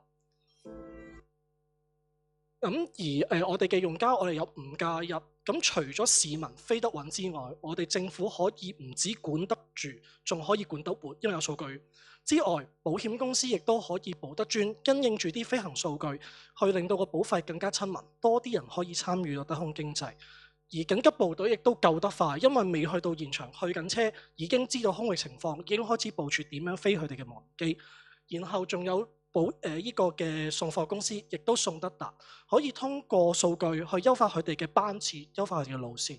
而最緊要係都有候鳥，佢哋都可以遷得安心，因為我哋喺個系統度顯示咗佢過往遷徙路線，令到啲飛手可以主動避開佢哋，咁候鳥就遷得安心，環保團體都可以好放心。咁我哋呢部背後呢個系統，你見到好易用、好簡單啦，但背後其實有啲嘢我做好多。我哋用咗30條嘅數據鏈，咁每條數據鏈其實都仲有一啲嘅 data set，咁大約50零 set 左右啦。而其中22條係嚟自我哋香港政府嘅 CSDI， 所以好感謝有呢個嘅 link 去幫我哋攞呢個數據。咁除此呢啲嘅 static 數據之外咧，我哋最重要我有5條嘅 live 嘅數據。咁入面包括咗係detect 有載人飛機嘅飛行路線啦，有我哋雷達探測到嘅數據啦，亦都見到天文台2個鐘頭暴雨警告，或者係一個嘅10分鐘嘅呢個 mean 嘅風速個比較。咁所以令到我哋呢個平台唔係一個 static 嘅數據，係一個有心跳有脈搏 live 嘅平台嚟。咁我哋有3個嘅 innovation， 咁我成日都話管理，我除咗管話俾人知我哋邊啲位唔可以飛之外咧，我哋都要理話俾人知我哋有啲咩可以飛，所以我哋用咗 CSDI 入面嘅數據，我哋就用北都嘅位置去減，一路減咗個建築物嗰個嘅30米嘅 buffer， 我哋都會考慮埋電線桿10米嘅干擾，地下地底10米啲水管亦都會干擾我哋嘅無人機。咁一路相減得出咧，就係一啲人行到去嘅無人機去 take off 嘅路線。第二，我哋做咗一個叫做香港無人機地圖風險密度評估。咁我哋嘅準確度咧，如果我哋係當我哋最準啦，咁而網上面好出名嘅 Landscan 啦、Worldport 咧，其實都只係我哋嘅78%或者70幾。而好多國家佢哋好多時會用平均法去計咧，其實準確度只係得一半嘅啫。咁所以我哋會希望呢個地圖去 share 到，去令到大家去好準確去根據國際標準做到無人機地面嘅安全。而第三，我哋嘅創新就係我哋會用咗一個 AI， 用一個只需要好低 calculation power 嘅方法去計算無人機將會喺邊一度遇到空域擠塞，咁確保件事係大家避免意外。咁呢個係ArcGIS Notebook 入面嘅 screen cap 啦，咁我有一面行咗個圖，咁上面嗰個係一個示範制，佢背後運算嘅結果係點樣？咁我哋有3個 benefit 啦，我哋environment 會平衡生態啦，然之後亦都會係看得見睇得到，因為市民會可以 through 平台見到，而政府亦都容易啲管。咁我哋嘅團隊咧係6位嚟自唔同嘅專業嘅市民啦，我哋都熱愛無人機，我哋有民航處嘅批文。咁我哋希望利用咗你哋提供嘅 GIS 嘅數據，我哋有 IoT 有雷達，我哋有 AI， 我哋希望一齊去做一個低空北都安全嘅經濟。我哋深信齊齊數據互聯，智非北都共贏。多謝咁多位評審，我亦都想剩翻幾廿秒咧，我好多謝我哋嘅三位仁兄啦。咁第一就係多謝阿 Elton 同埋多謝浩東，咁佢哋就指點我哋點樣去揾到 CSDI 啲數據。而家最緊要亦都多謝地政嘅Spatial Lab 嘅職員 Stephen。多謝你，我都多謝你，時間到啦 ，thank you，感謝你啊！好，接住落嚟就係我哋評審嘅發問時間，咁睇下邊位評審想問問題，或者有第一條嘅問題，陳生。非常精彩，我想問下就係、可能我太過 aggressive 啊，即係太過貪心啦。除咗 monitor 到啲你 register 咗嗰啲 UAV 之外，咁嗰啲黑飛你會唔會可以有啲諗法？呢個就係呢個雷達犀利嘅地方。其實咧，佢就算唔需要登入任何平台，其實佢只要去放部機上天空，佢只要行嗰4個 channel 咧，呢部機都會係掃得到嘅。所以其實佢唔需要話用外屏，即係總之佢只要飛部機，我哋就會掃得到去邊度，就算自己砌嘅機都得。但係會唔會有啲 false alarm，即係有啲可能唔係真飛機嚟嘅，可能係雀仔嚟嘅咁？因為雀仔嘅電波咧就會同呢一個嘅無人機會有少少唔同。咁所以其實呢一個平台都好成熟，就有政府譬如 police 啦，或者譬如話喺上海，呢一個係嗰個上海嘅 products 啦，佢哋軍方解放軍都用緊類似嘅嘢，咁所以其實件事都好成熟。咁我哋唔係開發呢個，我哋買翻嚟個將 API 駁翻入去個平台嗰度嘅啫。咁第二個問題咧就係話，你都不斷講緊，即係希望 gather 好多唔同嘅業界嘅 operators 嗰啲數據啦。有咩 incentive 俾佢哋覺得真係應該好肯嚟去 share？ 第二咧就係佢哋肯 share 嗰啲，你又點樣 validate 佢嗰啲數據係即係 valid 嘅咧？因為你都話佢可以係匿名噶嘛。咁點樣可以 ensure 啲 data 嘅 quality 咧？冇錯，係好多謝呢一個好重要嘅問題。咁我先答咗個數據準確度嗰個先。嗱，因為其實咧，當佢哋要用嘅平台咧，咁其實佢哋都 log in 嘅，都係要。咁當然佢唔需要話實名啊，唔需要認證嗰啲，但係佢都要 log in。咁所以其實佢都要為佢自己交嘅嘢去負責啦。佢都會有 email 嗰啲聯絡到去了解翻發生咩事。咁有啲咩 incentive 佢可以用到咧？嗱，呢個就係我哋作為用家，我哋面對緊嘅問題。因為如果我哋民航處我哋要續牌嘅時候咧，每3年就要交一啲飛行嘅記錄啦。咁過往嘅飛行記錄其實好零散嘅。咁有一個平台嘅時候咧，就可以幫助到一個市民去點樣好容易整理到數據。第二，我嘅時候好多時都會想話要知道邊度可以飛。咁個平台又可以話到俾佢知。咁如果譬如話講緊係商業嘅用戶咧，咁民航處係會要求佢交嗰個叫無人機風險地圖咧，我哋幫佢做埋。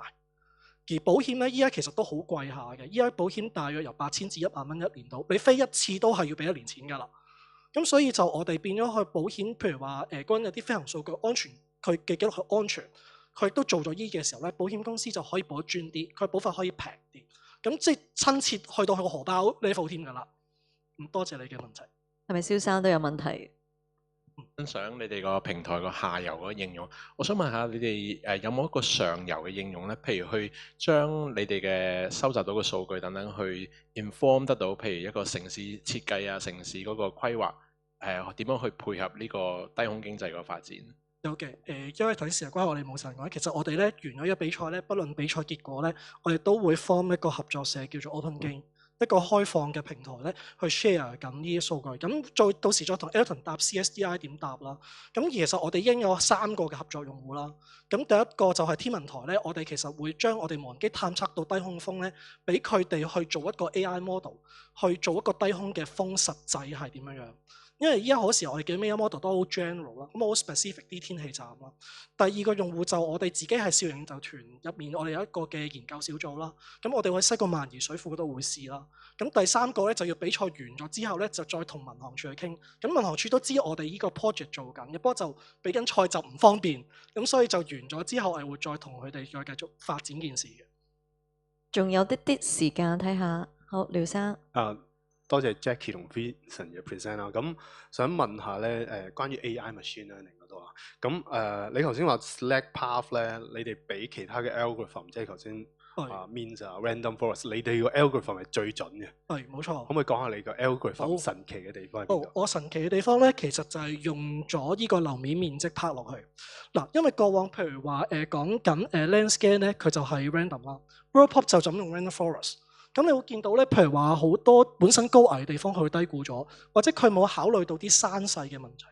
咁你 I mean 你見好唔準啦。咁我 algorithm 咧就唔係淨係計個 polygon， 我淨係用building 嗰個樓面面積。譬如話你用 building 高啲，咁你樓面面積咪高啲，咁你個 population 咪會多啲咯。就咁樣去計算件事。咁假設我哋係1嘅時候咧，咁而其他人用 AI 計算嘅，佢只係79% 啫。時間啱啱好啊！Thank you， 好精準啊 ！Thank you， 唔該晒，好 Thank you。落嚟咧就係我哋評審嘅評分時間，我哋一陣見。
好啦，我哋而家咧邀請下一隊啦，就係1255F GEDI， 現在開始計時。大家好，我們是 GEDI。今天我們要介紹的是 Smart Route， 一套可以幫助北部都會區構建低空智慧網絡的解決方案。北部都會區在地理位置上毗鄰深圳，作為聯動粵港澳大灣區的核心節點。政府計劃在北部都會區打造物流樞紐，以此深化大灣區的融合。結合近年來的電商發展和網購風潮，可想而知，這會對北都產生一定的物流壓力。與此同時呢，政府也陸續出台了一系列的政策，去推動香港的低空經濟發展，其中就包括促進低空跨境物流，以優化跨境供應鏈。發展低空經濟，基礎設施建設尤為重要，而航路網絡的規劃是低空基建的重要組成之一。政府目前也在對北都開展相關的技術研究和規劃。那我們的 Smart Route 就是一套可以有效幫助北都更有智慧的去構建它的低空智慧網絡的解決方案。Smart Route 的總體思路是融合各种地理空间数据，依据 GeoSOT 和北斗网格编码2项国家标准，以 Ganos Spatial Engine、GeoServer 和 CISM 作为底层支撑组件，应用 Intersect、Buffer、Network Analysis 等空间分析的方法，并基于 WebGIS、WebGL 技术去构建程序，根据 GeoSOT 全球剖分网格编码技术进行网格剖分和编码，结合 A-Syn 和 Dijkstra 等寻路算法进行路径规划，最终实现 Smart Route 的4大核心功能，分别是 3D Grid Generation、3D Grid Coding、3D Grid Cost Setting 和 3D Grid Path Planning。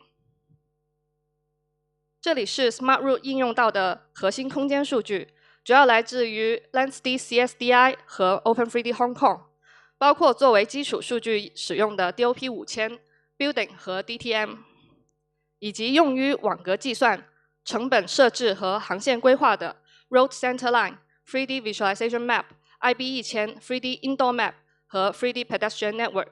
另外还有来自于 CAD 的近飞区数据。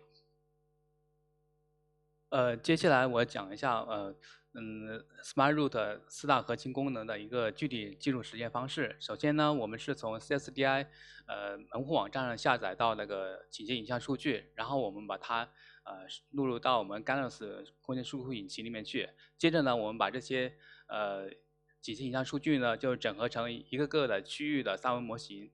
然后基于那个GeoSOT 3维网格划分标准，然后我们把它们生成一个个的那个就是贴近地表的一个区域边际网格，然后可以看到它是和那个3维模型是贴合的。然后呢，我们是规划好起点和终点完之后呢，然后选择无人机的飞行方式，比如说指向邻近的网格进行飞行，左上角右上角那个，然后像那个对角网络飞行然后呢就可以生成一条规划航路。右上角呢是一个成本网格，比如说一些近飞区数据，我们把它设置为一个黄色的近飞区网格，做一些飞行的成本，然后加以考虑，然后综合得到一个可以避让这个成本网格的一个飞行区域。核心功能1呢是3维网格的一个生成，然后我们是根据国标GeoSOT 规则将地球分为0到32级的网格，然后结合CSDI 的3维倾斜影像数据呢，我们是生成了一个边界网格。CSDI 的网格呢，倾斜影像数据呢，我们采用的是 Level 19的那个数据，它的那个网格尺寸是18米，然后我们生成的边界网格呢是19到21级，它的那个网格尺寸大概是120、60、30米。左下角呢是我们是根据那个GeoSD 3维剖分那个网格编码，然后得到我们一个实现一个效果，它从地球到很小的一个地图范围都可以实现。中间2幅图呢是一个剖分的一个结果，一个是宏观，一个微观的。接下来是一个我们有了剖分网格之后，我们对它进行编码。它编码分为2部分，一个是二维平面的编码，一个是3维平面3维高度编码。二维平面的编码就是有度分秒格式，然后3维平面编码是通过地心到地球以上5万公里，然后通过2分法形式来进行零一的标识。右下角这个图呢是我们北部都会区的一个停车场的一个网格编码。然后第3个呢是一个成本的设置，我们通过 CSDI 的 DTM 数据得到自己值，将它赋予到道路中线或者说是近飞区设置到将它设置高度，然后结合无人机的安全规定，比如说那个高度是1000米，然后我们进行设置了一定的高度和宽度的缓冲区，叠加我们之前设置的3维网格，然后最终得到我们成本网格。右边2幅图呢，右边4幅图这是一个道路中线的叠加效果，然后右下角是那个近飞区的那个叠加效果。最后呢，我们是一个路径规划功能，然后我们设置好起点和终点完之后呢，我们可以根据 3D Indoor Map 里面去查这个具体的数据，我们得到一个比如说它那个入伏图层或者说是 platform 可以进行降落，我们就可以设置为起始点。当然，我们也可以自定设置其他网格为起始点。然后呢，我们结合之前生成的3个网格和那个成本规划，选用适当算法和移动方式来生成的据点网格。右边2幅图呢，是一个是右上角这个是像那个对角网格进行飞行的方式，右下角是相邻网格进行飞行的方式。接下来由我为大家介绍一下完整的一套无人机跨境物流方案。Smart Loop 可以有灵活的调节不同等级的网格，加载人行路网，加载道路中线、建筑物等作为成本网格，加载倾斜影像，并基于倾斜影像生成边界网格。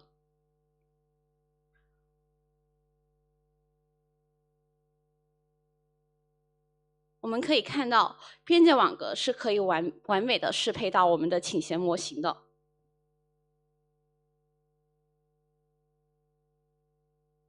场景切换到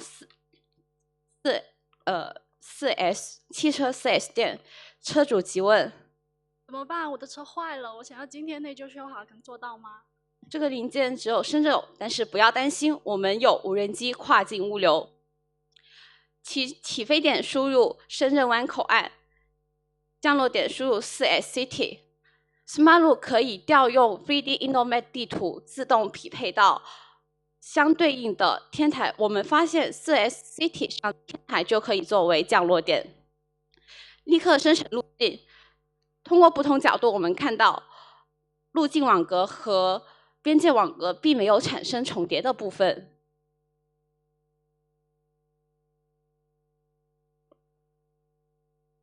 我们再来看一下禁飞区的情况。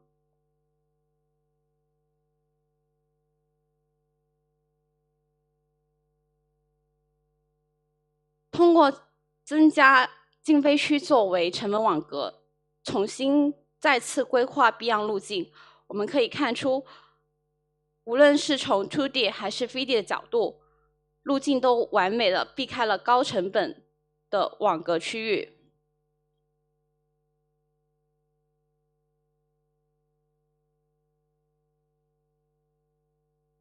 再来看一下模拟飞行的情况，无人机从深圳湾口岸稳稳起飞，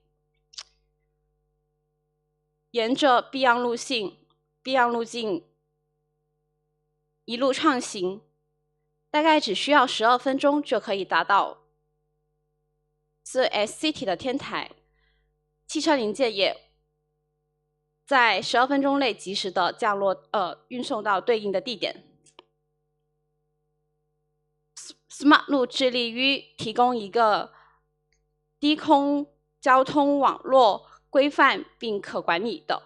那么以上是我们的4点的 benefit， 包括说提升运输效率、扩展运输范围、解决最后1公里的运输难题、优化空域资源配置、提高应急救援能力等。以上是我们全部的汇報內容，謝謝大家。好，謝謝。現在是我們評審的發問時間，我哋評審嘅發問時間。睇下邊位評審都想問第一條問題，周生。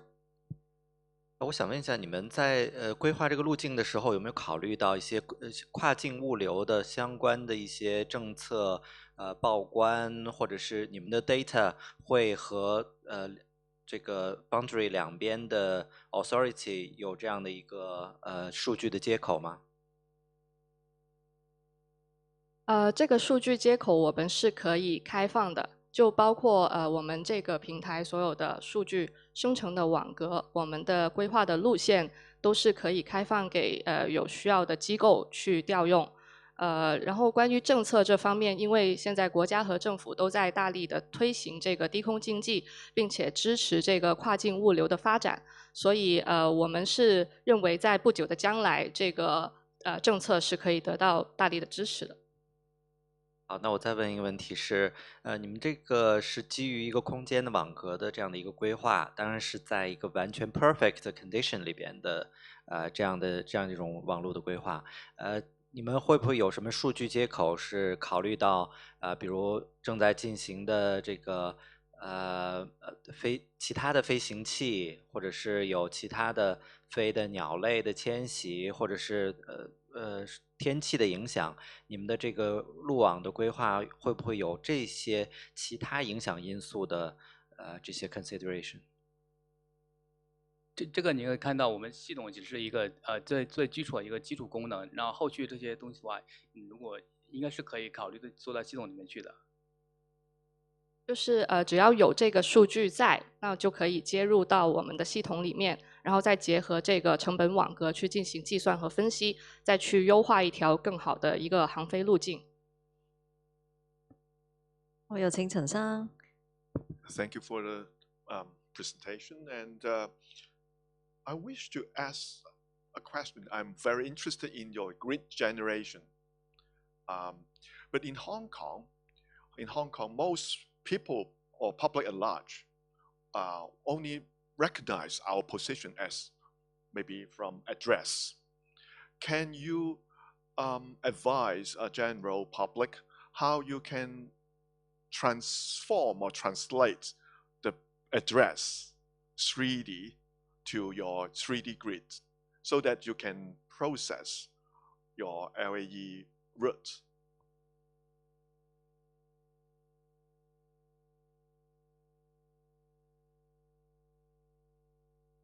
对，其实就是刚才您看到那个3维地址那个编码，我们对那个网格进行剖分之后，会每个网格进编码，每一个级别每个网格都有唯一的编码，所以小到比如说1.5厘米的立方体啊，或者说大到其他1公里的立方体啊，都有唯一的编码。所以呢，比如说我们可以结合3D 移动 map 这个里面数据，比如说降落在阳台啊，或者说是天台啊，这个都可以进行的。比如如果我们有这个移动 map 数据，或者说这个数据的更新的话，都是可以让市民来用的。好，睇下仲有冇其他嘅問題。如果冇咧，都唔該晒，謝謝你們，好，非常感謝。咁接住落嚟咧，就我哋評審嘅評分時間，我哋一陣見。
好啦，我哋咧嚟到第7隊咧，就係1273F A Architects， 現在開始計時。Good afternoon, our team name is A Architect and our project is called AR Odyssey. But before the presentation, I would like to show you a quick introductory video explaining our overview of the game.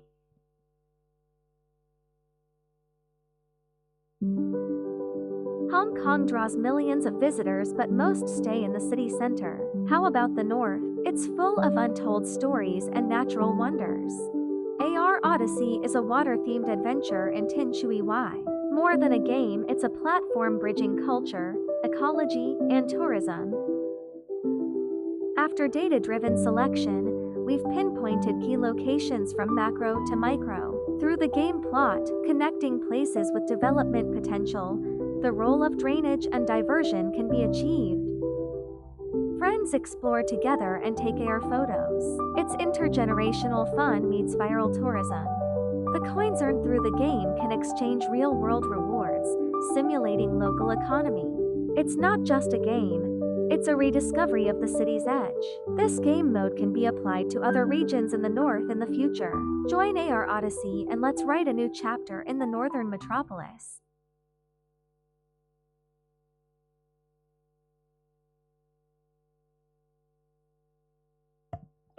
Now, I believe you have a better understanding of our game after the video. So let's talk about the process behind our AR Odyssey. We started by market research, understanding exactly what locals and non-local tourists are looking for. Then, we handpicked the most iconic yet hidden tourism routes and bring them to life with AR. By using cutting-edge technology, we transform each location into engaging and educational experiences. Finally, we continuously fine-tune the game through user feedback and testing, ensuring that every game task offers maximum fun, meanwhile boosting the local economy. At the heart of AR Odyssey is the power of spatial data. Imagine exploring cultural and ecological landmarks with a guiding game map. By analyzing precise cultural, ecological, and development data from the CSDI portal, we select best potential scenic spots and bring them to life with AR. Notably, the data flow will be bidirectional, as the dataset we created from our game can also be as a reference for the government. We also consider factors such as ecological sensitivity and traffic accessibility to ensure tourists will have easy access to all the game points. In the game development, some key technologies are utilized. We use value analysis and gravity model to select development areas, routes, and spots for our AR game, ensuring a smooth journey for all the tourists. Plus, we choose Unity as the main engine and Macbox to offer location-based services, blending the virtual world with reality. This map right here presents all the 3 game zones of our map. First, we have select Lau Fau Shan, Ping Shan Heritage Hall, and Wetland Park as our game zones. And in Lau Fau Shan, we have 2 game points. In Ping Shan Heritage Hall, we have 4 game points. And in Wetland Park, we have 3. What we want to highlight here is the convenience to traveling between these game points. Within one game zone, visitors can travel between the game points simply by just walking. Also, visitors can travel between the game zones simply by bus or light rail within 15 minutes. We've also marked nearby POIs, including restaurants and photo shops, so visitors can play, explore, and eat all in one route. Here, to better show our game operation, a video demo is linked below.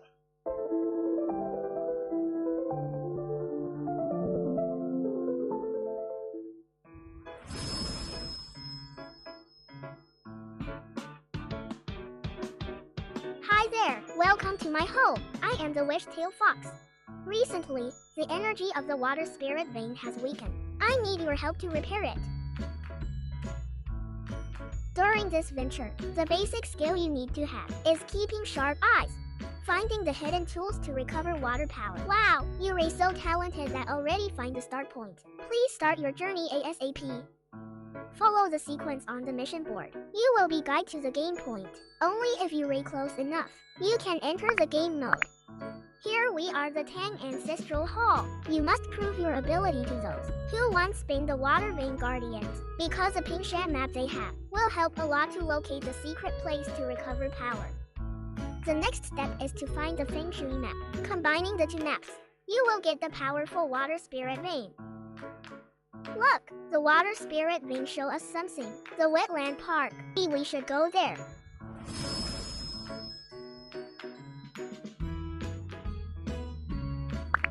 Oh, that's Pleepoo. He knows everything about wetland park. Yes, yes. My eyes are very sharp. I know what's going wrong. But I have to know if you can be relied on. Find all the difference. Fantastic! I know the fox is right. Here is the location where has the weakest water power. Oh my god! Thanks to Pleepoo, the water power is so damaged. Catch the strange fish. He may know something. Oops, he ran away. But he certainly wouldn't be able to run far. Let's check whether it transforms to other animals to hide. Oh no, he's not here. But there is some clue. Go to where is the origin of water.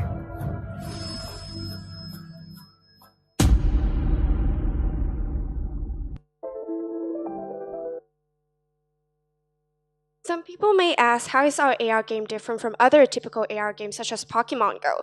Well, our AR game actually offers a lot of unique features to enhance the tourism in the NM area.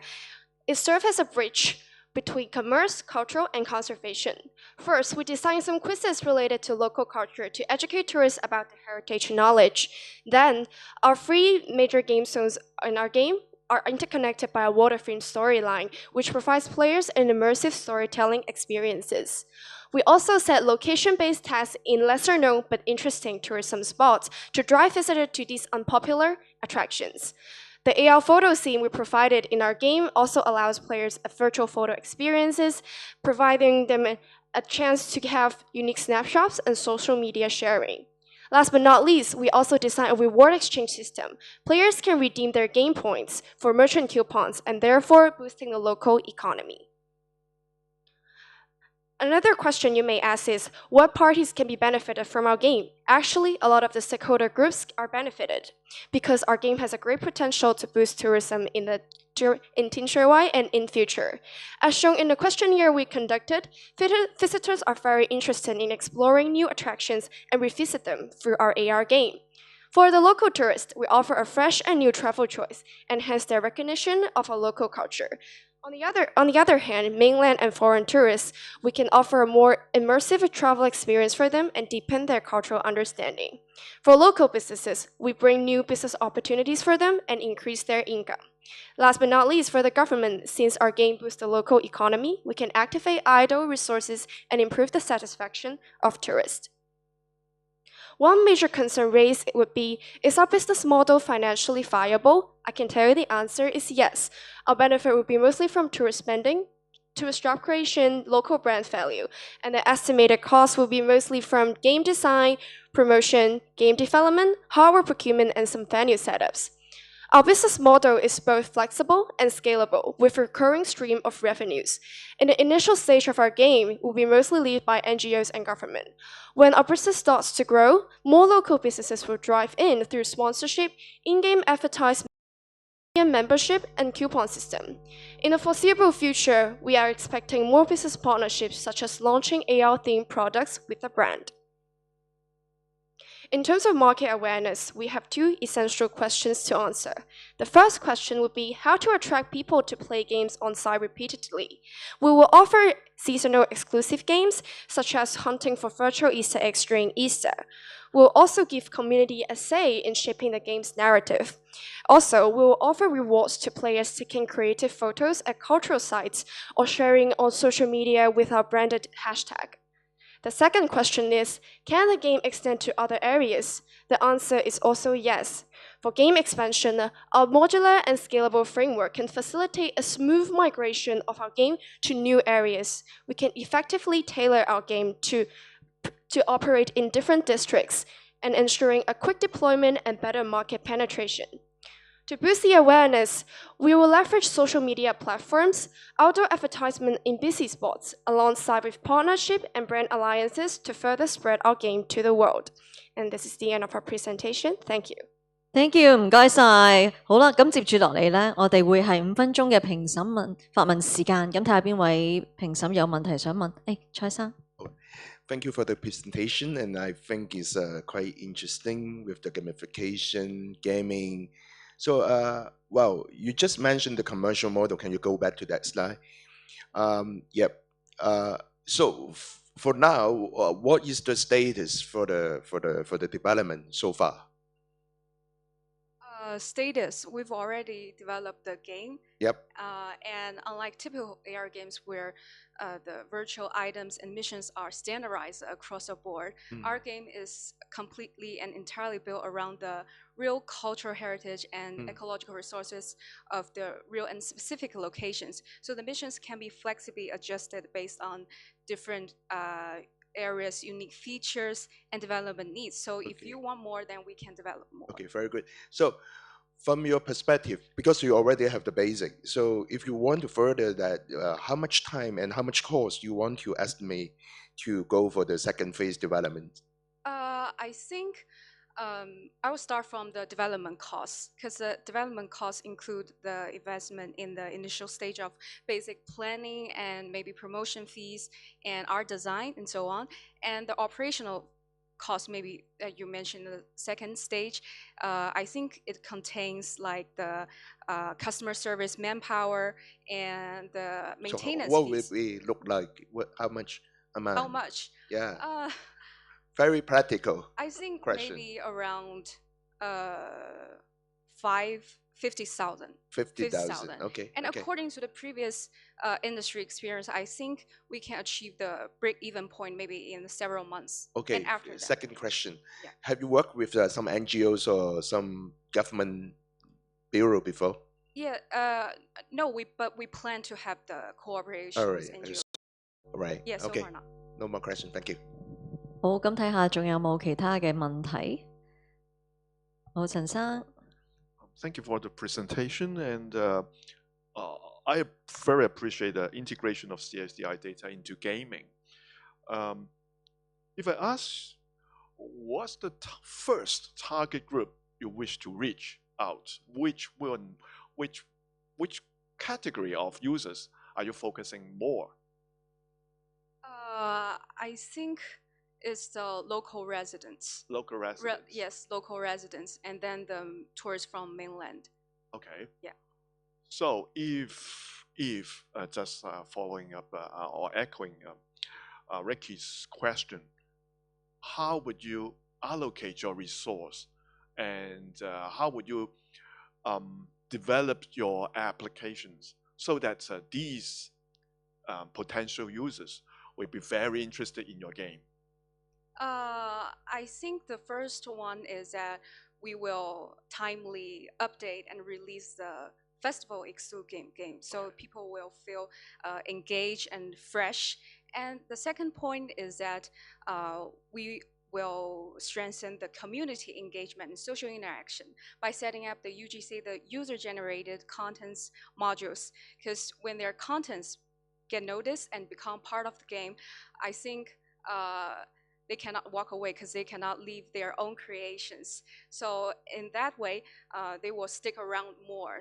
And the third point is that we plan to have a long-term incentive chain. That is, when the players reach a certain level of the game, and they can unlock the relatively difficult game, and then they will get more rewards. So I think they will repeat. Any particular challenge in the data collection? Data collection, I think. During the design? Yeah, I mean, during the design or ideation of your game, what is the most challenging part in data collection? Any particular data you wish to have? Well, we use geospatial data mainly during our site selection part. So I think there's not too difficult to collect the data to develop our game, but I think our game would be also create 2 new data for our CSDI. Okay, that means that you are preparing to share your data with CSDI. Yeah. Very good. Thank you. 好，咁時間都差唔多啦，亦都唔該晒你哋 ，thank you。好，咁呢個時候咧就係我哋評審嘅評分時間，我哋一陣見。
好啦，下一隊咧已經準備就緒啦，就係1102F Spatial Pioneers，現在開始計時。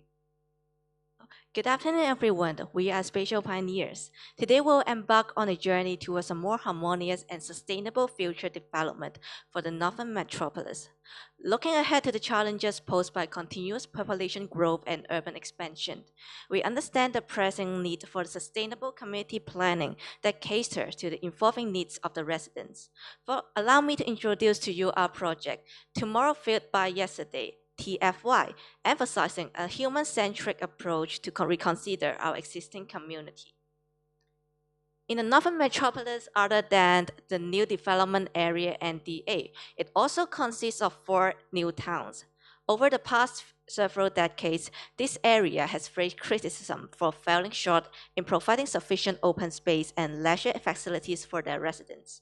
The provision of open space per person in the region is at 2.51 and 2.1 square meters in the Northern and Yunnan district respectively, some of the lowest when compared with other districts.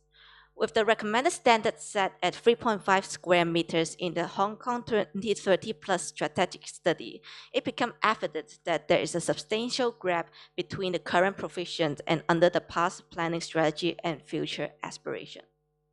More importantly, the existing planning standards relies on numbers, overlooking the crucial factors on user experience. The conventional approach outlined in the Hong Kong Planning Standard and Guidelines, providing mainly the numeric standards, failing to capture the other needs of our residents.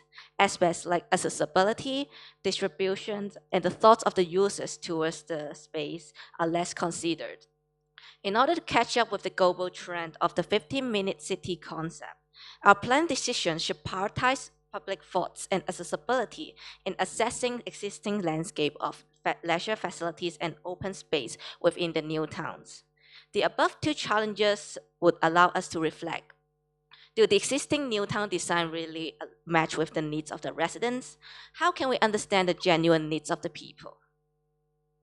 Therefore, we have the solution TFY to help people understand the deficiency within our current community, empowering people to make better planning and policy decisions to address the identified problems. This innovative application emphasizes on gathering public opinion and assessing accessibility, presenting an alternative method in diverging from the conventional numeric approach outlined in the HKPSG. We re-evaluate the accessibility of different facilities and open space in the existing new town, including the leisure facilities and shopping centers. After that, each district will receive an overall accessibility score derived from calculated ratings for each factor. Meanwhile, public sentiments towards specific facilities and open space in social media and press media will be collected and analyzed, which will be summarized into detailed district-specific description. TFY provides actionable insight by meticulous analysis of the 4 existing new towns in the Northern Metropolis, Tin Shui Wai, Yuen Long, Sheung and Fanlan. The spatial data about the specific facilities and open space, like the parks and libraries, were obtained from authoritative sources like CSDI, Astria, and also Google Map. Eventually, the presenting public opinion achieved through various technology. Firstly, the web scraping tools Beautiful Soup allow us to gather public opinion comments. Generative AI, Google Gemini, and sentiment analysis will allow us to summarize the public thoughts and differentiate into positive and negative comments.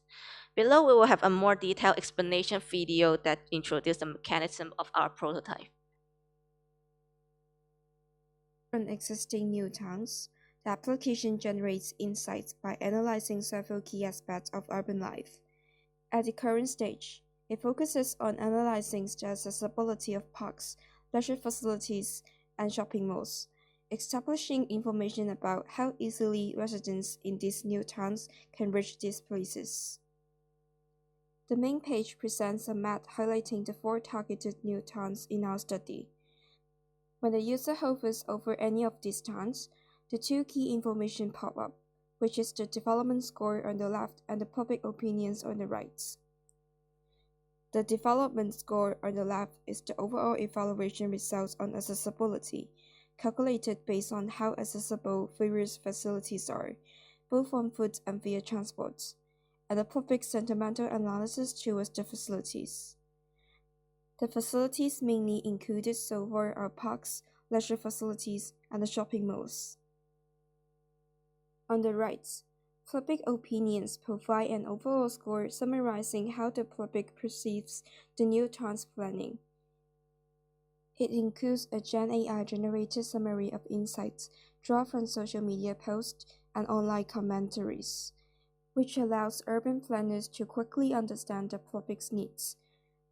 To add practical value for planners, it also offers tips on what can be learned from the existing new town when planning future developments in the northern metropolis. To explore more details, the See Isochrome Map buttons allows users to understand how each of the facilities categories performed in each new town. The Isochrome Map shows all leisure facilities and their surrounding areas within 5, 10, and 15 minutes walking distance by default. User can switch to fill other categories, such as parks and shopping malls, using the drop-down menu at the top right corner.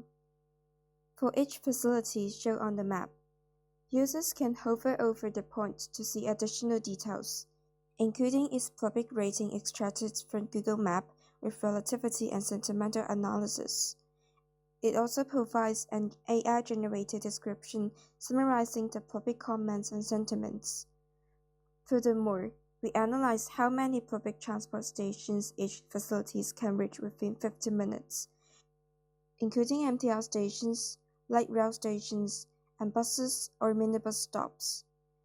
This data helps visualize how well each facility is integrated into the town's transport network.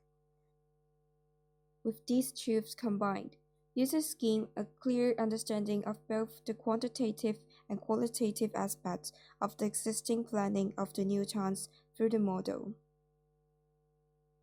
In summary, this application serves as an analytical tool to help urban planners and stakeholders better understand the strengths and weaknesses of current town planning, and the assessment of how effectively new towns serve their residents.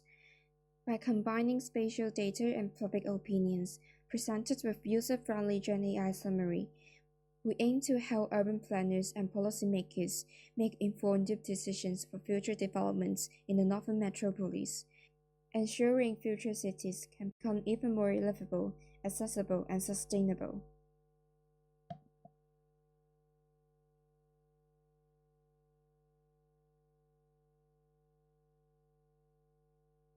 TFY will be instrumental in identifying and understanding the shortcomings within the existing new town, indicating the way for community enhancement. Additionally, it provides suggestions for the neighboring NDA to introduce additional facilities to supplement the needs of the new town. The application is significant for NDA development as it draws upon the experience of the new town in maintaining self-sufficiency with the future mindset, aligned with the new trend of the 50-minute city. Moreover, TFY encourages alternative evaluations about planning, fostering a more comprehensive and human-centered approach that truly understands the genuine need of the people, which is crucial for creating a sustainable city. The benefits of TFY extend to various stakeholders. Urban planners, our main target audience, can use the applications for public listening and in-depth evaluations about existing new town, gaining valuable insight into planning decisions of the northern metropolis. Researchers and public institutions could also enjoy an alternative and updated data, providing directions for their future studies. Community organizations, on the other hand, will gain visualized understanding of cognitive deficiency from a user's perspective, potentially inspiring initiatives that enhance livability in the area. Ultimately, TFY contributes to fostering a more sustainable community within the northern metropolis, enhancing the quality of life of the current and future residents. In envisioning the future, it is imperative to reflect on the past. Through TF-wise evaluations on the deficiency within the existing new town, we gain a deeper understanding of these challenges, providing invaluable insight for the improvement of both existing new town and NDA. This not only fosters a strong network among different new towns and NDA within the Northern Metropolis, but also nurture a sustainable and human and community-based urban development for a collective future. Thank you.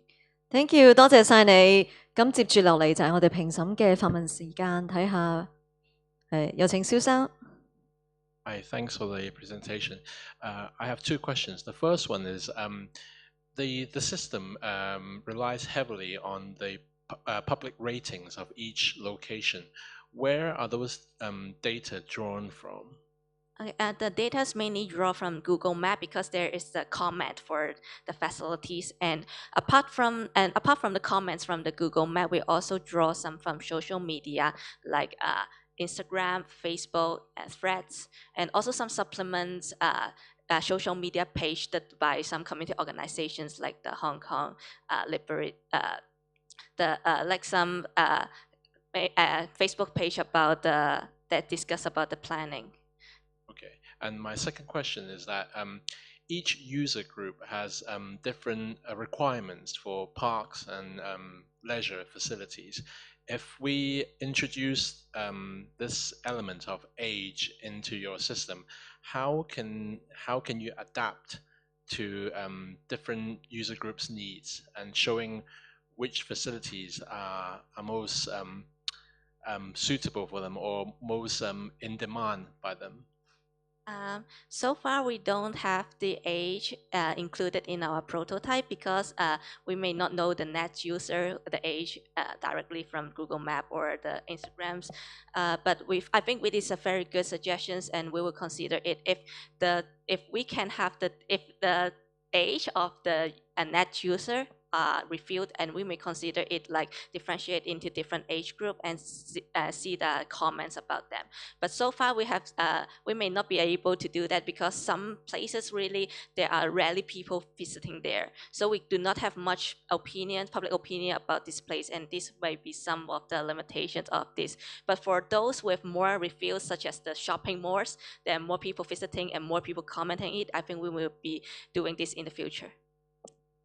我睇下，有請周生。My understanding is that all your data is the current data for the existing communities and existing facilities, and you are collecting the geospatial data as well as the public opinion. And also, just now Steve asked, the public opinions are collected from social media and so on and so forth. Did you do it manually, or you had a tool like AI tool to help you summarizing those data and put it into your database? We have a generative AI that that puts the different public comments and into summarize the brief summary about each facilities, and we do it through the generative AI called Google Gemini. How much do you trust the AI system? I think so far because we try to make it like a more automatic system, and with this, in order to achieve this, we need the help of AI. But we try to like reduce some like spamming. We use some approaches. For example, we use the k-nearest neighbor algorithm, which helps to like select some more relevant. They rank the more relevant comments, and we select the top 50% of the most relevant comment, and put into the AI to have to generate the AI summary. I think there needs to be some rules or moderation behind your data selection, because those data can be manipulated, and you don't want those data in your system to be a artificially manipulated data, which may mislead the future planning. And you mentioned the beneficiaries, maybe urban planners.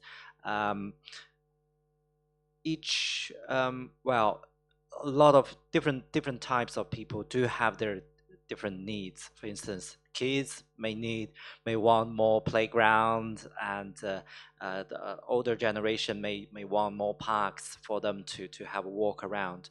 But there is a limit. How do you balance the need of people and the cost of people? For instance, there will be a limited supply of land. You can't make everyone happy. If that's the case, how would you balance between different people's needs? I understand that there's different age group may have different needs, and I think 唔好意思，因為時間到咯，我哋一句 wrap up 埋佢好嗎？ I think this our project will be like a guidance or like something suggestions for the planners to help them to consider this factor. Thank you. OK，thank you，多謝晒你 ，thank you。咁現在咧就我哋評審嘅評分時間，我哋一陣見。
好，時間過得好快喎，咁快咧就嚟到最後一隊啦，就係0021F Interdisciplinary Artificial Intelligence Team，現在開始計時。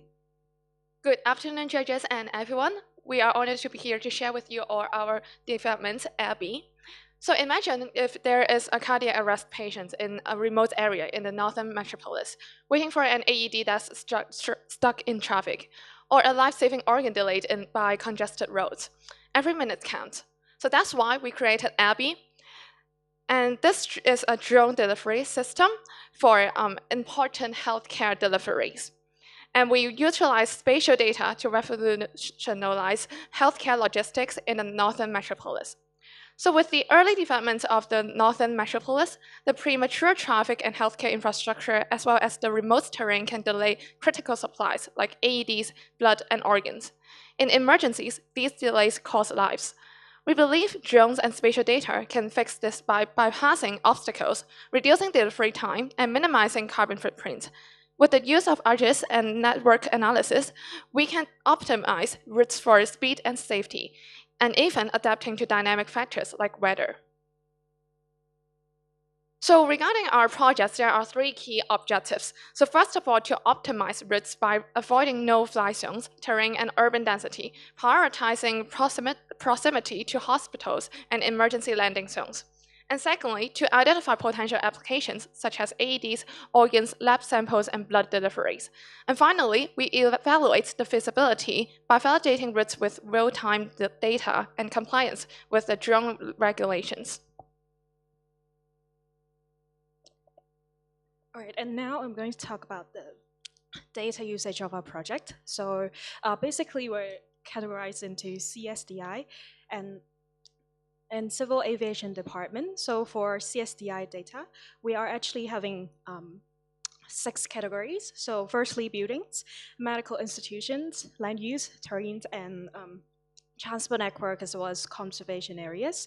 And we have to emphasize that our project is actually like having a very strong emphasis in medical institutions. So we are actually using the data from a hospital authority, the hospital, the institution, as well as the clinic register under the CAP 343. So it's a very important categories that we are going to mention later, that we are using medical institution as our concept for our project AIB. And we also use Civil Aviation Department data. So some restricted zones, we are using that to create a visualization of our drone. And next, we are actually having 2 major parts of the data that we are actually collecting from different departments. So firstly is the weather. So we are actually having real-time data as well as static data. So for real-time data, we basically use them from CSDI platform. So we use the rainfall forecast as well as some regional weather in the CSDI platform that we can actually collect. And for static data, we are using solar radiation as well as geomagnetic storm for our reference. And for POI, we're using MTR data as well as CSDI as well. So for example, like the AED as well as the police stations, which actually help us to visualize our routes for our drones. And so on the right, you can see our image of our data processing. So firstly, we are actually collecting the data from different sources, and we use ArcGIS for data processing. And finally, we are using a 2D or 3D map for visualization. So that's all, and we are going to talk about the spatial analysis. Yeah, so after collecting all the spatial data, we customize the restricted area and also the emergency landing zone to prepare our subsequent path network analysis. So for the restricted area, we first extracted the restricted zone from the CAD, what we have mentioned just now. And based on their regulation, drones should be 50 meters away from the well line. So we first digitalized the proposed northern link map and georeference by adding different control points to place this raster layer on the correct location. So point and 9 feature layer were created and also use buffer analysis to generate a 50-meter buffer. So as we adopt drone under category B for our delivery, so the flight ceiling will be 90 meters. To align this maximum height, we extract the terrain feature from the DTM layer which exists specific altitude and flattening them as a physical obstacle. We also consider drone landing area, so we apply a 10-meter buffer around the building to account for the potential risk zone. So all these restricted layers were merged using the union tools to form a comprehensive restricted area. For the emergency landing area, we prioritize police and fire station for emergency landing, given their government affiliation, asset protection capability, and also the helipad access. We also consider the safety landing regarding the slope inclination. Using the slope tools, we identify the area from the DTM layer where the inclination is below 15 degrees for the safety landing. Then we also use the union tools to unify all the layers and also clip with the restricted area to exclude so that we can ensure the safe and accessible location. So once the restricted zone and the emergency landing zone were finalized, we could initiate the network analysis for the zone pathing. So here are the maps which we have involved in the layer. So moving on to network analysis, so our input includes waypoints as nodes, obstacles as buildings, and constraints such as MTR stations. And then we'll construct a graph, so we'll visualize the airspace into a 3D grid and assigning the weighted costs based on energy, distance, and regulations. And for pathfinding, we use a V-A* algorithm to output the path and visualize it into the ArcGIS and validate it in the ArcGIS 3D analysis. So approach ensures safe navigation. So here is the prototype, example of the prototype. So firstly is the appearance builder. So as you can see, we can actually visualize the path, direct path from 2 points. So the first point is the Port Oil Hospital, and then there's the dots show the optimal path from Port Oil Hospital through different terrains, and also visualize the terrain is visualized and into the North District Hospital. So this is an example of the experience builder. And then moving on to the survey. So actually, when using the prototype, you can actually input the survey. So after clicking the link survey, you can actually input so the name and also the recipient and the host institutions, and also they will automatically show the address when you type the keywords into it. And also you have to specify like what you're supposed to deliver and also any supporting documents. So after processing, you can actually see that in the bottom corner,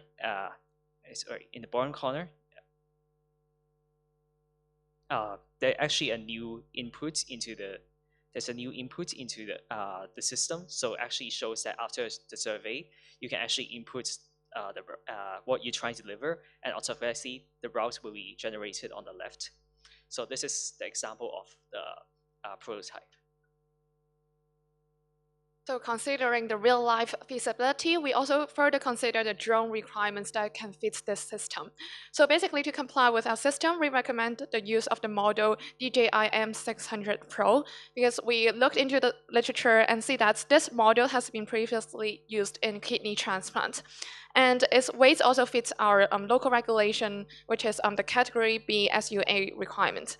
So regarding the safety considerations, it shall also auto-divert drones to emergency zones with real-time alerts via IoT sensors if the system fails in the future.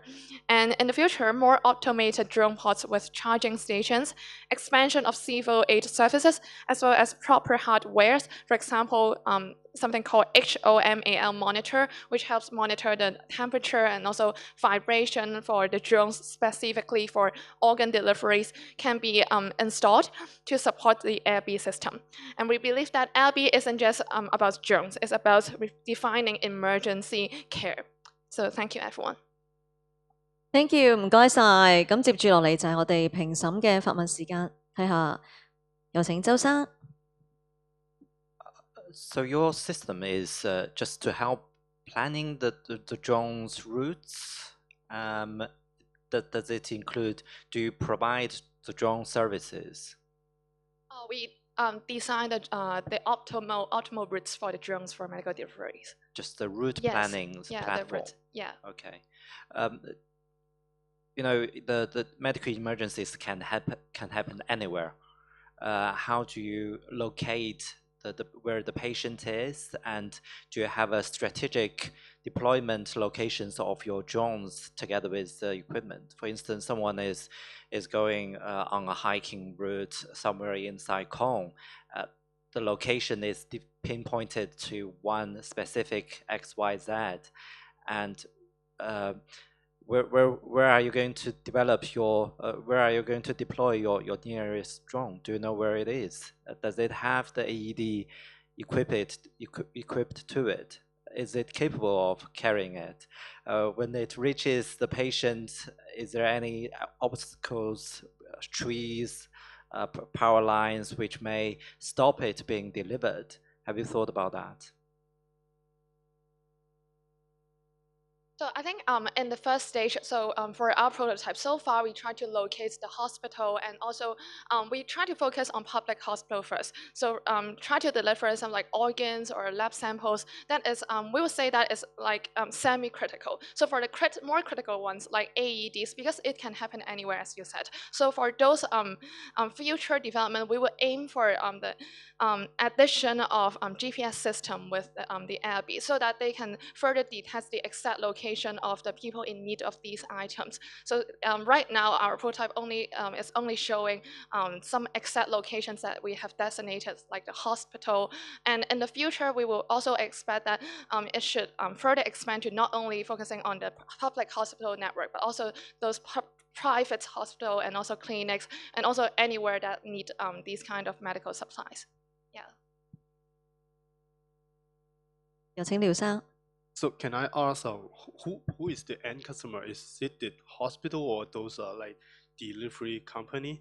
So, and the second question is, so I assume all the policy and your platform is well established.